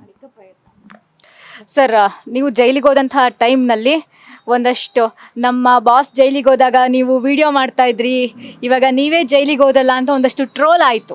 ಏನು ಹೇಳ್ತೀರಾ? ಇರಲಿ ಮೇಡಮ್, ಈಗ ನೋಡಿ, ನಮ್ಮ ಸಮಾಜದಲ್ಲಿ ಹೊಗಳೋರು ಇರ್ತಾರೆ, ಬೊಗಳೋರು ಇರ್ತಾರೆ. ಸೊ ಹೊಗಳೋರು ಕೂಡ ನಮ್ಮನ್ನು ಮಾರ್ಕೆಟಿಂಗ್ ಮಾಡ್ತಾರೆ, ಬೊಗಳೋರು ಮಾರ್ಕೆಟಿಂಗ್ ಮಾಡ್ತಾರೆ. ಈಗ ಗೊತ್ತಿಲ್ಲ, ಬಾಸು ಅಂತಂದರೆ ಮೋಸ್ಟ್ಲಿ ದರ್ಶನ್ ಫ್ಯಾನ್ಸೇ ಇರ್ಬೋದು, ನನಗೆ ಗೊತ್ತಿಲ್ಲ. ಈಗ ಅವನ್ನ ಬಿಟ್ಟು ದರ್ಶನ್ನ ಬಿಟ್ಟು ನನ್ನ ಬಗ್ಗೆ ಮಾತಾಡ್ತಾರೆ ಅಂತಂದರೆ ನೆಗೆಟಿವ್ ಇದ್ರೂ ಪರವಾಗಿಲ್ಲ ಮೇಡಮ್. ನೆಗೆಟಿವ್ ಆರ್ ಪಾಸಿಟಿವ್ ಟ್ರೆಂಡಲ್ಲಿರಬೇಕು. ಪಟಾಕಿ ಯಾರಾದ್ರೆ ಏನು ಮೇಡಮ್, ಹಚ್ಚೋರು ನಾವೇ ಆಗಬೇಕು. ಓಕೆ ಸರ್, ಇವಾಗ ಜೈಲಿಂದ ಬಂದಮೇಲೆ ಡೆವಲಪ್ಮೆಂಟ್ಸ್ನ ಗಮನಿಸ್ತಾ ಇರ್ತೀರಾ ಅಂತ ಅನ್ಕೋತೀವಿ. ಪಾಕಿಸ್ತಾನ ಹಾಗೆ ಇಂಡಿಯಾ ನಡುವೆ ಒಂದು ವಾರ್ ಆಗುವಂಥ ವಾತಾವರಣ ಕ್ರಿಯೇಟ್ ಆಗ್ತಾ ಇದೆ. ಆಲ್ರೆಡಿ ನಮ್ಮ ಆರ್ಮಿಗಳು, ನಮ್ಮ ಸೇನೆಗಳು ತುಂಬ ಸ್ಟ್ರಾಂಗ್ ಇದೆ ಅನ್ಸುತ್ತಲ್ವಾ ಮೇಡಮ್? ಪೇಟ್ರಿಯಾಟಿಸಮ್ ಬಗ್ಗೆ, ರಾಷ್ಟ್ರದ ಬದ್ಧತೆ ಬಗ್ಗೆ ನಾನು ಕಮೆಂಟ್ ಮಾಡೋಕ್ಕೆ ಹೋಗೋದಿಲ್ಲ. ಕಮೆಂಟ್ ಮಾಡಿದ್ರೆ ಸತ್ಯ ಹೇಳಬೇಕಾಗತ್ತೆ. ಸತ್ಯ ಹೇಳಿದ್ರೆ ಸುಮಾರು ಜನಕ್ಕೆ ಉರ್ಕೊಳ್ತಾರೆ ಮೇಡಮ್. ನಾನು I am not against or for the war. ನಮಗೆ ನನ್ನ ಭಾರತ ಹೇಗಿರಬೇಕು ಅಂತಂದರೆ, ಅಮೇರಿಕಾದಲ್ಲಿ 26/11 ಆಯ್ತಲ್ಲ, 9/11 ಆಯಿತು. ಅದಾದ ನಂತರ ಅಲ್ಲಿ ಅಲ್ಲಿ ಟೆರರಿಸಮ್ ಆಗಲಿಲ್ಲ. ಸೊ ನನ್ನ ಭಾರತ ಆ ರೀತಿ ಒಂದು ನಿಕೃಷ್ಟವಾದಂಥ ಒಂದು ಸ್ಟೇಜನ್ನು ನಮ್ಮ ರಾಷ್ಟ್ರದ ನಾಯಕರು, ರಾಜ್ಯದ ಮುಖ್ಯಮಂತ್ರಿಗಳು ತಗೊಳ್ಬೇಕು ಅಂತ. ಅದು ಬಿಟ್ಟರೆ ನಾನು ಒಂದು ವಿಚಾರ ಹೇಳೋಕ್ಕೆ ಇಷ್ಟಪಡ್ತೀನಿ. ನೀವು ಯಾರು ವಾರ್ ಅಂತ ನಾನು ಪೇಪರಲ್ಲಿ ನೋಡ್ತಾ ಇದ್ದೀನಿ ಮೇಡಮ್. ನಾನು ಕೂಡ NCCಲಿ ಇದ್ದವನು. ಅದ್ರ ಅನಾಲಿಸಿಸ್ ಮತ್ತು ಇನ್ಫ್ಯಾಕ್ಟ್ ನಾನು ಕಾಶ್ಮೀರಲ್ಲಿ ಒಂದು 5 ತಿಂಗಳಿದೆ 2013. ನನಗೆ ಅಲ್ಲಿನ ಪರಿಸ್ಥಿತಿನ ನಾನು ನೋಡಿದ್ದೀನಿ. ನನಗೆ ಒಂದೇ ಒಂದು ಸ್ಪಷ್ಟ ಒಂದು ಪ್ರಶ್ನೆಗೆ ಉತ್ತರ ಸಿಗ್ತಾ ಇಲ್ಲ. ಈಗ ಪಹಲ್ಗಾಮಲ್ಲಿ ಪಾಕಿಸ್ತಾನಿ ಟೆರರಿಸ್ಟ್ಗಳು ಫ್ಲೋ ಇನ್ ಆದರು ಅಂತ. ಮೇಡಮ್ ಅಲ್ಲಿ ಎಷ್ಟು ಸೆಕ್ಯೂರಿಟಿ ಟೈಟ್ ಇದೆ ಅಂತಂದರೆ, ಎವ್ರಿ 1 ಕಿಲೋಮೀಟ್ರ್ ನಿಮಗೆ ಬ್ಯಾರಿಕೇಡ್ಸ್ ಹಾಕಿದ್ದಾರೆ. BSF ಇತ್ತು ಅಂತಂದರೆ ಅಲ್ಲಿ ಆರ್ಮಿ ಇರ್ತದೆ, ಆರ್ಮಿ ಆದರೆ ಪೊಲೀಸ್ ಇರ್ತದೆ, ಪೊಲೀಸ್ ಒಂದು ಪ್ಯಾರಾಮಿಲಿಟ್ರಿ, ಈ ಥರ ಒಂದು madam every step we have force. ಇಷ್ಟೆಲ್ಲ ಇದ್ಕೊಂಡು ಅಲ್ಲಿಗೆ ಟೆರರಿಸ್ಟ್ ಬರಲಿಕ್ಕೆ ಅವಕಾಶ ಹೇಗಾಯಿತು? ಒಂದು ಪ್ರಶ್ನೆ. ಎರಡನೇದು, ಬಂದಿದ್ದು ಗೊತ್ತಾಗಿಲ್ಲ ಅಂತ ಹೇಳ್ತಾರೆ. ಸಿದ್ದರಾಮಯ್ಯ ಇಂಟೆಲಿಜೆನ್ಸಿ ಫೇಲ್ಯೂರ್ ಅಂತ ಹೇಳ್ತಾರೆ. ನಮ್ಮ ಪ್ರಶ್ನೆ ಏನಪ್ಪ, ಅವರು ಬಂದು ಶೂಟ್ ಮಾಡೋಕ್ಕೆ ಒಂದು ಸಮಯ ಅಂತೂ ಇದ್ದೆ, ಆಮೇಲೆ ವಾಪಸ್ ಹೋಗಿದ್ದಾರೆ. ಸೊ ನಮ್ಮ ಪ್ರಶ್ನೆ, ನೀವು ನಾವು ಪಾಕಿಸ್ತಾನ ಏರ್ ಸ್ಪೇಸನ್ನ ಬ್ಲಾಕ್ ಮಾಡಿದ್ರಿ, ಯಾರನ್ನು ಎಲ್ಲ ವಾಪಸ್ ಕಳಿಸಿದ್ರಿ, ನಾವು ವಾರ್ಗೆ ರೆಡಿ ಆಗಿದ್ರಿ ಅನ್ನೋದಕ್ಕಿಂತ ಆ 26 ಜನ ಕೊಂದ್ರಲ್ಲ, ಆ ಟೆರರಿಸ್ಟ್ಗಳನ್ನು ಹಿಡ್ಕೊಂಬರ್ಬೇಕು. Most important. ನಮಗೆ ಬೇಕಾದ ಅದು, ನೀವು ವಾರ್ ಮಾಡ್ಕೊಳ್ಳಿ, ನಮ್ಗೆ ಅದ್ರ ಬಗ್ಗೆ ವಾರ್ ಮಾಡಿ ಬಿಡಿ, ಅದು ರಾಷ್ಟ್ರದ ಹಿತಾಸಕ್ತಿ ಇದ್ದರೆ ಅದು ನಿಮಗೆ ಬಿಟ್ಟಿದ್ದು. ನಾನು I will not comment on war. But ಆ ವಾರನ್ನು ಬಿಚ್ಚಿ ಮಾಧ್ಯಮಗಳಲ್ಲಿ ತೋರಿಸ್ತಾ ಇದೆಯಲ್ಲ madam, that is somewhere I felt, ಏನು ಮಾಧ್ಯಮಗಳು ನಿಜವಾಗ್ಲೂ ಸೀರಿಯಸ್ ಆಗಿದೆಯಾ ಅಥವಾ ಏನು ಮಾಡ್ತಾರೆ ನನಗೆ ಅರ್ಥ ಆಗ್ತಾ ಇಲ್ಲ. Because war is not A joke. War ಅನ್ನೋದು ಒಂದು ಇಟ್ಸ್ ಎ ಸ್ಟೇಕ್. ಒಂದು ರಾಷ್ಟ್ರದ ಯುಕ್ರೇನ್ ರಷ್ಯಾ ನೋಡ್ತಾ ಇದ್ದೀವಿ. ಒಂದು ಸಣ್ಣ ದೇಶ ಯುಕ್ರೇನ್ನ ಅಷ್ಟು ದೊಡ್ಡ ರಷ್ಯಾ ಬಗ್ಸ್ಲಿಕ್ಕಾಗಲಿಲ್ಲ. We have an example. Okay, ಆಮೇಲೆ ಪಾಕಿಸ್ತಾನ ವಿಚಾರಕ್ಕೆ ಬಂದರೆ, ಭಾರತದ ವಿಚಾರಕ್ಕೆ ಬಂದರೆ, ಬೋತ್ ಆರ್ ನ್ಯೂಕ್ಲಿಯರ್ಲಿ ಇಕ್ವಿಪ್ಡ್. ಆಮೇಲೆ ನಮ್ಮ ಭಾರತ ಸಾಕಷ್ಟು ಮಟ್ಟಿಗೆ ಪ್ರಗತಿಯನ್ನು ಹೊಂದಿದೆ. ಪಾಕಿಸ್ತಾನ ಏನೂ ಇಲ್ಲದ್ರೆ ಎಲ್ಲ ಮುಗಿದೋಗ್ಬಿಟ್ಟಿದೆ. ಅಕಸ್ಮಾತ್ ನಾವೇನಾದರೂ ನ್ಯೂಕ್ಲಿಯರ್ ವೆಪನ್ನ ಒತ್ತಿದ್ರೆ ಅವ್ರಿಗೇನು ಬಾಂಬೆ ಹಾಕ್ಬೇಕಾಗಿಲ್ಲ, ಹಂಗೆ ಸ್ವತಃ ಆಲ್ರೆಡಿ ಅವರೆಲ್ಲ ಮುಗಿದೋಗ್ಬಿಟ್ಟಿದ್ದಾರೆ. ಅಕಸ್ಮಾತ್ ನ್ಯೂಕ್ಲಿಯರ್ ವಾರ್ಗೆ ಲೆವೆಲ್ಗೆ ಏನಾದ್ರು ಹೋಯ್ತು ಅಂತಂದರೆ, what is the status of the public ಅನ್ನೋದು ಒಂದು ಚಿಂತೆ. ಎರಡನೇದು, ಅದು ಐ ಥಿಂಕ್ ಅದನ್ನು ಡಿಫೆನ್ಸ್ ಮಿನಿಸ್ಟ್ರು ಅವ್ರು ಮಾಡ್ತಾರೆ. ಬಟ್ ಸ್ಟಿಲ್ ನನಗೆ ಪ್ರಶ್ನೆ ಏನಪ್ಪ ಅಂತಂದರೆ, ನಮ್ಮ 26, ಅದು ಕರ್ನಾಟಕದ 3 ಜನ ಇದ್ದಾರೆ, 26 ಜನ ಕೊಂದಂಥ ವ್ಯಕ್ತಿಗಳನ್ನು ಐಡೆಂಟಿಫೈ ಮಾಡಬೇಕು, ಎತ್ತಾಕೊಂಬರ್ಬೇಕು. ಇದನ್ನು ಮಾಡಿದ್ರೆ ನಿಜವಾಗ್ಲೂ ಸಮಾಧಾನ. ಅದನ್ನು ಬಿಟ್ಟು ಪೇಪರಲ್ಲಿ ವಾರನ್ನು ನೋಡ್ತಾ ಇದ್ದೀನಿ, ನನಗೆ ಗೊತ್ತಿಲ್ಲ. ಬಿಕಾಸ್ ನಾನು ಇವತ್ತಿನ ರಾಜಕಾರಣಿಗಳು ಎಲ್ಲರೂ ಡೌಟ್ಫುಲ್ಲಾಗಿ ನೋಡ್ತೀವಿ. ಇವನ್ ಇಂಟೆಲಿಜೆನ್ಸಿಯೂ ಡೌಟ್ಫುಲ್ಲಾಗಿ ನೋಡ್ತೀನಿ. ಯಾಕಂದರೆ ಪ್ರಾಮಾಣಿಕತೆ ಯಾರಲ್ಲಿ ಇದೆ ಅಂತ ನನಗಂತೂ ಗೊತ್ತಿಲ್ಲ. ರಾಜಕೀಯಕ್ಕೆ ಬಳಸ್ಬಿಡ್ತಾರ. ಈಗ ಐ ಥಿಂಕ್ ಇದು ಯು ಪಿ ಪಕ್ಕದ ಬಿಹಾರ್ ಎಲೆಕ್ಷನ್ಸ್ ಇದೆ. ಸೊ ವಿ ಡೋಂಟ್ ವಾಂಟ್, ಯಾಕಂದರೆ ಆಲ್ರೆಡಿ ಪಹಲ್ಗಾಮ್ ಮುಂಚೆ ಪುಲ್ವಾಮಾ ನೋಡಿದ್ದೀವಿ. ನೋ ಬಡಿ ಬಾಟ್ ಟು ಬುಕ್ಸ್. ಓಕೆ, ನಮಗೆ ಮೀಡಿಯಾದಲ್ಲಿನ ಹೊಗಳಿಕೆ ವಿಚಾರಗಳು ಬೇಡ. ಪೇಟ್ರಿಯಾಟಿಸಮನ್ನು ಪೇಪರಲ್ಲಿ ಓದಿ ನಾವು ತಿಳ್ಕೊಳ್ಬೇಕಾಗಿಲ್ಲ.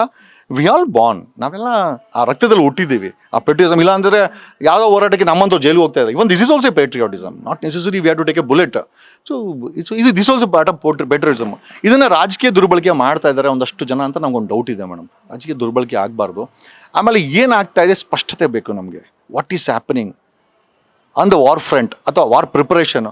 ಸುಮ್ಮನೆ ಮಾಕ್ ಡ್ರಿಲ್ಸ್ ಮಾಡಿ ಅಂತ ಸ್ಟೇಟ್ಮೆಂಟ್ ಕೊಡೋದು, ಆಮೇಲೆ ಸಿದ್ದರಾಮಯ್ಯ ಮಾಕ್ ಡ್ರಿಲ್ ಮಾಡಿಸ್ತಾ ಇದ್ದೀನಿ ಅಂತದ್ದು. Are you going to war are are you just putting war in paper ಅನ್ನೋದು ನನಗೆ ಒಂದು ಪ್ರಶ್ನೆ. ಒಬ್ಬ ರಾಜ್ಯದ ಅಥವಾ ನಾಗರಿಕನಾಗಿ ನನಗೆ ಒಂದಷ್ಟು ಡೌಟ್ಗಳಿದೆ. ಅದನ್ನು ಕ್ಲಾರಿಫೈ ಮಾಡಬೇಕಾದ್ದು ರಾಜ್ಯ ಸರ್ಕಾರದ ಕೆಲಸ, ಕೇಂದ್ರ ಸರ್ಕಾರದ ಕೆಲಸ. ಪೇಪರಲ್ಲಿ Sindoor, operation Sindoor, fine, marketing ಬೇಡ ನಮಗೆ. ಕೆಲಸ ಏನಾಗುತ್ತಾ? ನೆಕ್ಸ್ಟ್ ಟೈಮು ಭಾರತದ ಯಾವುದೇ ಮಣ್ಣಲ್ಲಿ ಟೆರರಿಸಮ್ ಆಗಬಾರ್ದು. ವಿ ಹ್ಯಾವ್ ಸೀನ್ ನಮ್ಮ 26/11 ಪುಲ್ವಾಮಾ, ಕಾಶ್ಮೀರಲ್ಲಿ 370 ಆರ್ಟಿಕಲ್ ತೆಗೆದ್ಮೇಲೆ ಎಷ್ಟಾಗಿದೆ ಅಂತ ನಾವೇ ನೋಡಿಬಿಟ್ಟಿದ್ದೇವೆ. ಸೊ ನನಗೆ ಬೇಜಾರೇನು ಅಂತಂದರೆ, ಜಮ್ಮು ಕಾಶ್ಮೀರ ಸರ್ಕಾರ ಮತ್ತು ಕೇಂದ್ರ ಸರ್ಕಾರ ಕಾಶ್ಮೀರ್ಗೆ ನೀವು ಸ್ವಿಟ್ಜರ್ಲ್ಯಾಂಡ್ಗೆ ಹೋಗ್ಬೋದು ಟೂರಿಸಮ್ಗೆ ಅಂತೇಳಿ ಹೇಳಿದ ಮೇಲೆ ಅವ್ರನ್ನ ರಕ್ಷಣೆ ಮಾಡಬೇಕಾದ ಕೆಲಸ ಇವ್ರದ್ದಲ್ಲ madam. The failure lies on the 2 governments madam. ಒಂದು ಒಮರ್ ಅಬ್ದುಲ್ಲಾ, ಜಮ್ಮು ಕಾಶ್ಮೀರ, ಎರಡನೇದು ಕೇಂದ್ರ ಸರ್ಕಾರ. ಮೇಡಮ್ ಇವರಿಬ್ಬರು ಕೂಡ ಫೇಲ್ಯೂರ್ಸ್ ಆಗಿದ್ದಾರೆ. They are shown. ಆಮೇಲೆ ಈ ಗುಂಡು ಹೊಡೆದು ಹೋಗದಂಥ ಟೆರರಿಸ್ಟ್ಗಳನ್ನ ಇದುವರೆಗೂ ಹಿಡ್ಕೊಂಬಂದಿಲ್ಲ. ನಮ್ಮ ಪ್ರಶ್ನೆ ಏನಪ್ಪ, ಯಾವ ಹಿಡ್ಕೊಂಬತ್ತೀರಾ? ಪಹಲ್ಗಾಮ್ ಆಯಿತು, ಪುಲ್ವಾಮಾನೂ ಆಯಿತು. ಪುಲ್ವಾಮಾ ಬಗ್ಗೆನೂ ಕೂಡ ವಿ ಡೋಂಟ್ ಹ್ಯಾವ್ ಆ 300 kg ಆಡಿಯಕ್ಕೆ ಸಿಗಬೇಕು ಅಂತ ಗೊತ್ತಿಲ್ಲ. ಮೇಡಮ್ ಬರೀ ಪೇಪರಲ್ಲಿ ಇವ್ರುಗಳು ವಾರ್ ಮಾಡ್ತಾರೆ ಅಂತಂದರೆ ನಿಜವಾಗ್ಲೂ ನಮ್ಮದು ವಿರೋಧ ಇದೆ. V want A concrete structure. ಒಂದು ಕಾಂಕ್ರೀಟ್ ಸ್ಟ್ರಕ್ಚರ್ ಹೆಂಗಿರಬೇಕು ಅಂದರೆ ಟೆರರಿಸಮ್ ಅಂದರೆ ಆಗಬಾರ್ದು ಭಾರತದಲ್ಲಿ. ಆ ಥರ ತಾಕತ್ತಿರೋ ರಾಜಕಾರಣಿಗಳನ್ನ ನಾನು ನೋಡಿಲ್ಲ ಮೇಡಮ್. ಬರೀ ಇದನ್ನು ನನಗೆ ಭಯ ಏನೋ ಅಂತಂದರೆ ಈ ವಾರನೆಲ್ಲಾದರೂ ಏನೋ ಈ ರಾಜಕೀಯ ಮಲೀಜ್ಗಳನ್ನ ತಗೊಂಡು ಹಿಂಗೆ ಬಿಡ್ತಾನೆ ಅಂತ ನಮಗೆಲ್ಲ ಒಂದು ಕಡೆ ಭಯ ಇದೆ. We have that reservation and we love India, we love Indians, we love our self. ಈ ಮಣ್ಣನ್ನು, ಈ ದೇಶವನ್ನು ಪ್ರೀತಿ ಮಾಡಿದ್ರೆ ನಾವು ಕೂಡ ಇದ್ದೀವಿ. ಓಕೆ, ಮತ್ತು ಅದನ್ನೇ ಏನೋ ಈ ಜಗದೀಶ್ ಶೆಟ್ಟರ್ ನೋ ಪ್ರಶ್ನೆ ಮಾಡೋಂಥ ಅಧಿಕಾರ ಇದೆ. ನೀವೇನಾದರೂ ಅಲ್ಲೇನಾದರೂ ಡ್ರಾಮಾ ಗೇಮ್ ಆಡ್ತಾ ಇದ್ರೆ ಅದನ್ನು ಕೂಡ ಪ್ರಶ್ನೆ ಮಾಡೋಂಥ ಅಧಿಕಾರ ನಮಗಿದೆ. ಆ್ಯಂಡ್ ವೇರ್ ಐ ಫೈಂಡ್ ಜನ ಅದನ್ನು ಪ್ರಶ್ನೆ ಮಾಡೋಕ್ಕೂ ಭಯ ಬೀಳ್ತಾರೆ ಮೇಡಮ್. ಎಲ್ಲಿ ಸೆಡಿಷನ್ ಕೇಸ್ ಹಾಕ್ಬಿಡ್ತಾರೋ ಅಂತ.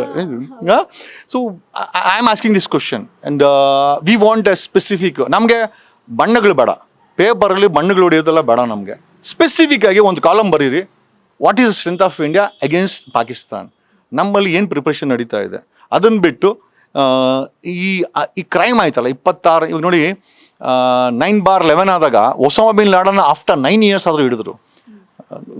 America never left Osama and they killed him. Something can this happen. ಆಮೇಲೆ ಅದು ಕೊಂದ ಮೇಲೆ ಆ ಮಣ್ಣಲ್ಲಿ ಮತ್ತೆ ಟೆರರಿಸಮ್ ಬರಲಿಲ್ಲ ಮೇಡಮ್. ಆ ಡೆಡಿಕೇಶನ್ ಬೇಕು ಮೇಡಮ್. ಅವ್ನು ಟ್ರಂಪ್ ಆಗಲಿ ಅಥವಾ ಇನ್ನೊಬ್ಬ ಆಗಿರಲಿ, ಆ ಡೆಡಿಕೇಶನ್, ಆ ದೇಶಕ್ಕೆ ಆ ಡೆಡಿಕೇಶನ್ ಇದೆ ಮೇಡಮ್. ಅವ್ರಿಗೆ ಯಾರೂ ಕೂಡ ಪೇಪರ್ಗಳಲ್ಲಿ ಪ್ರಚಾರ ಮಾಡಿಕೊಂಡು ಇದನ್ನು ಪೆಟ್ರೋಲಿಸಮ್ ಅಂತ ಹೇಳ್ಕೊಂಡು ಮಾಡಲ್ಲ ಮೇಡಮ್. They dedicate themself. ಅವನು ಒಸಾಮಾ ಬಿನ್ ಲಾಡನ್ ಬರಲಿ ಅಥವಾ ಯಾರು ನಮ್ಮ ಟ್ರಂಪ್ ಬರಲಿ ಅಥವಾ ಹಿಂದೆ ಇದ್ದಂಥ ಇರಬರಲಿ, ಬಟ್ ಡೆಡಿಕೇಶನ್ ಅಮೇರಿಕಾದಲ್ಲಿ ಬ್ಲಡ್ ಬೀಳಬಾರ್ದು ನಮ್ಮ ನಾಗರಿಕರದ್ದು, ಅದು ಟೆರರಿಸಮಿಂದ ಅಂತ ಅವ್ರು ಡಿಸೈಡ್ ಮಾಡಿದ್ರೆ ಅಲ್ಲಿ ಆಗಲ್ಲ madam. That sort of dedication is required in India madam. ಆ ರೀತಿ ರಾಜಕಾರಣಿಗಳು ಬೇಕಾಗಿದೆ.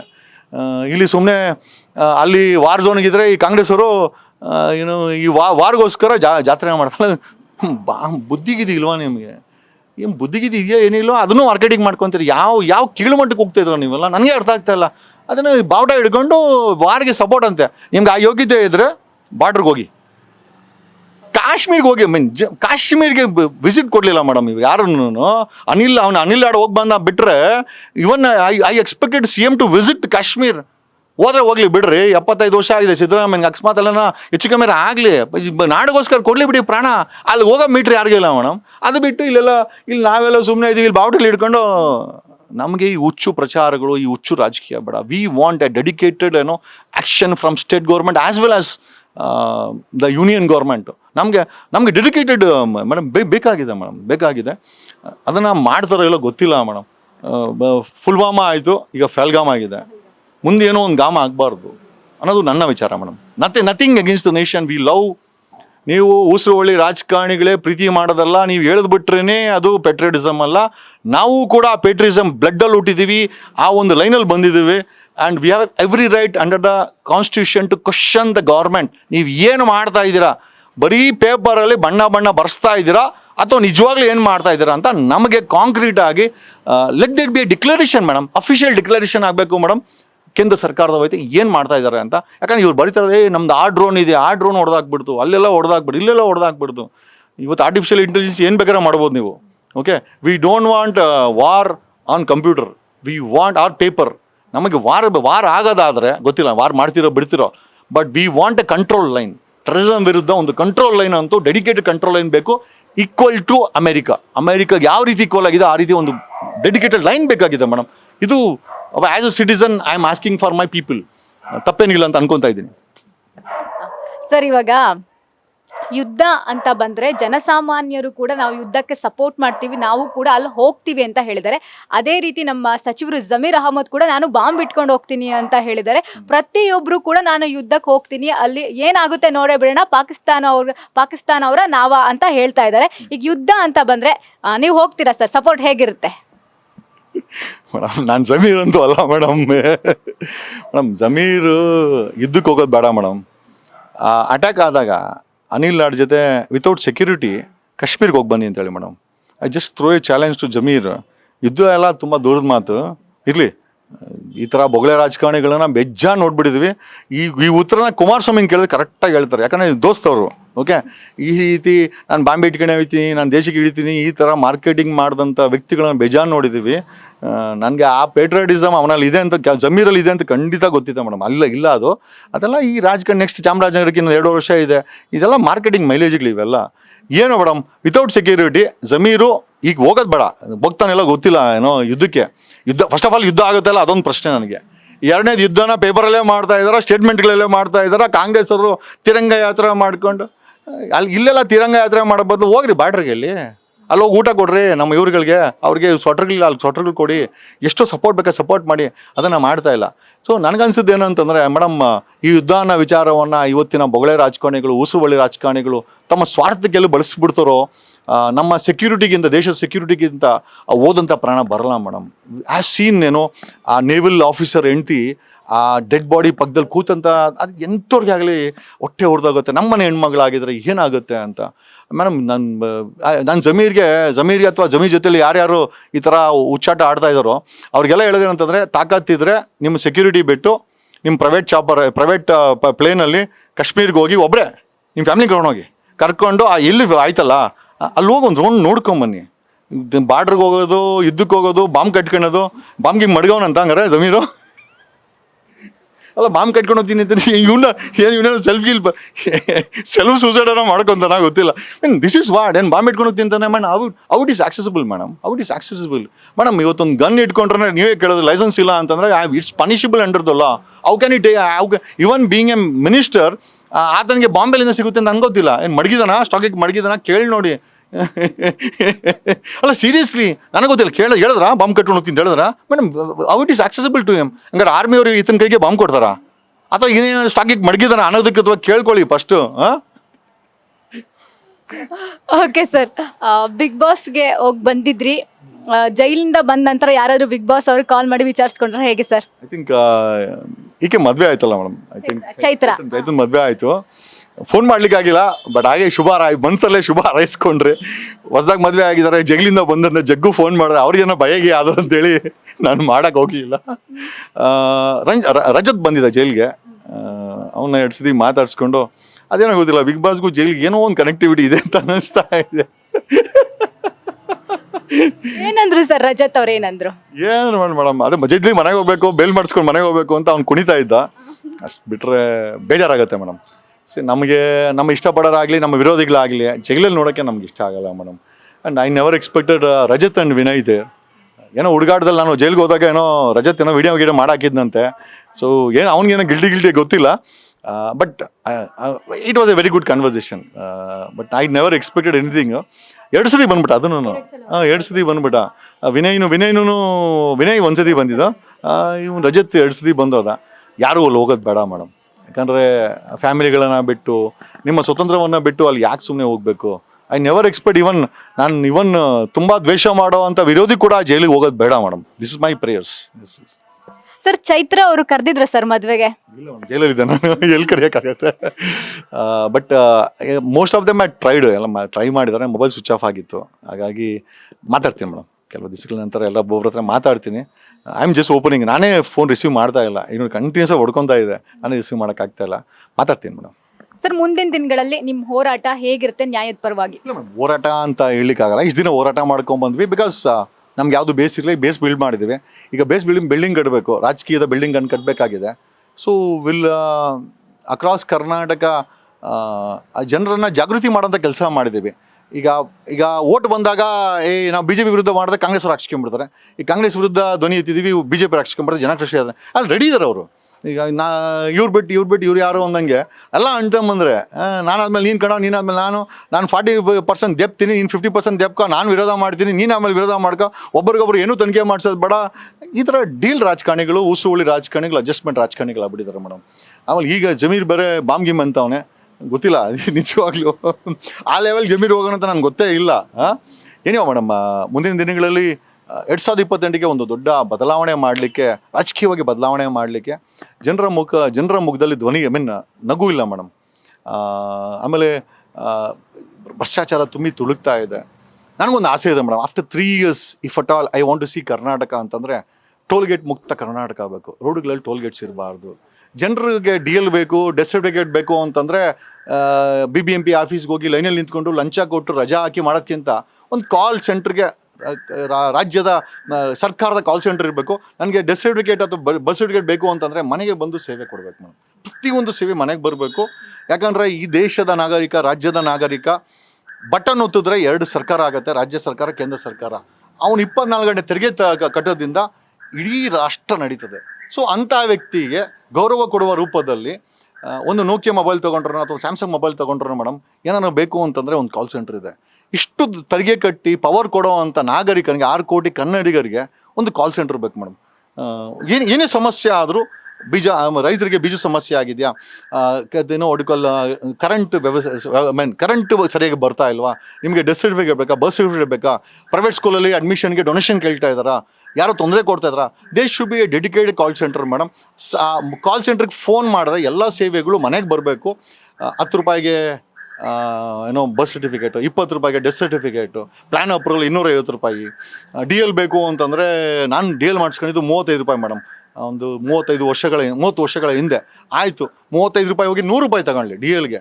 ಬಟ್ ಒಂದು ಕನಿಷ್ಠ ಒಟಿಕಲ್ ಫೀಸಲ್ಲಿ ಮನೆಗೆ ಸೇವೆಗಳನ್ನು ನೋಡುವಂಥ ಒಂದು ಕನಸಂತೂ ಇದೆ ಮೇಡಮ್. ಯಾರಾದರೂ ಮಾಡಿದ್ರೂ ಪರವಾಗಿಲ್ಲ, ಅಥವಾ ಮಾಡಿಲ್ಲ ಅಂದರೆ ನಾವಂತೂ 2028ಗೆ ರಾಜಕೀಯ ಇದನ್ನು ಮಾಡಬೇಕು ಅಂತ ಇದ್ದೀವಿ.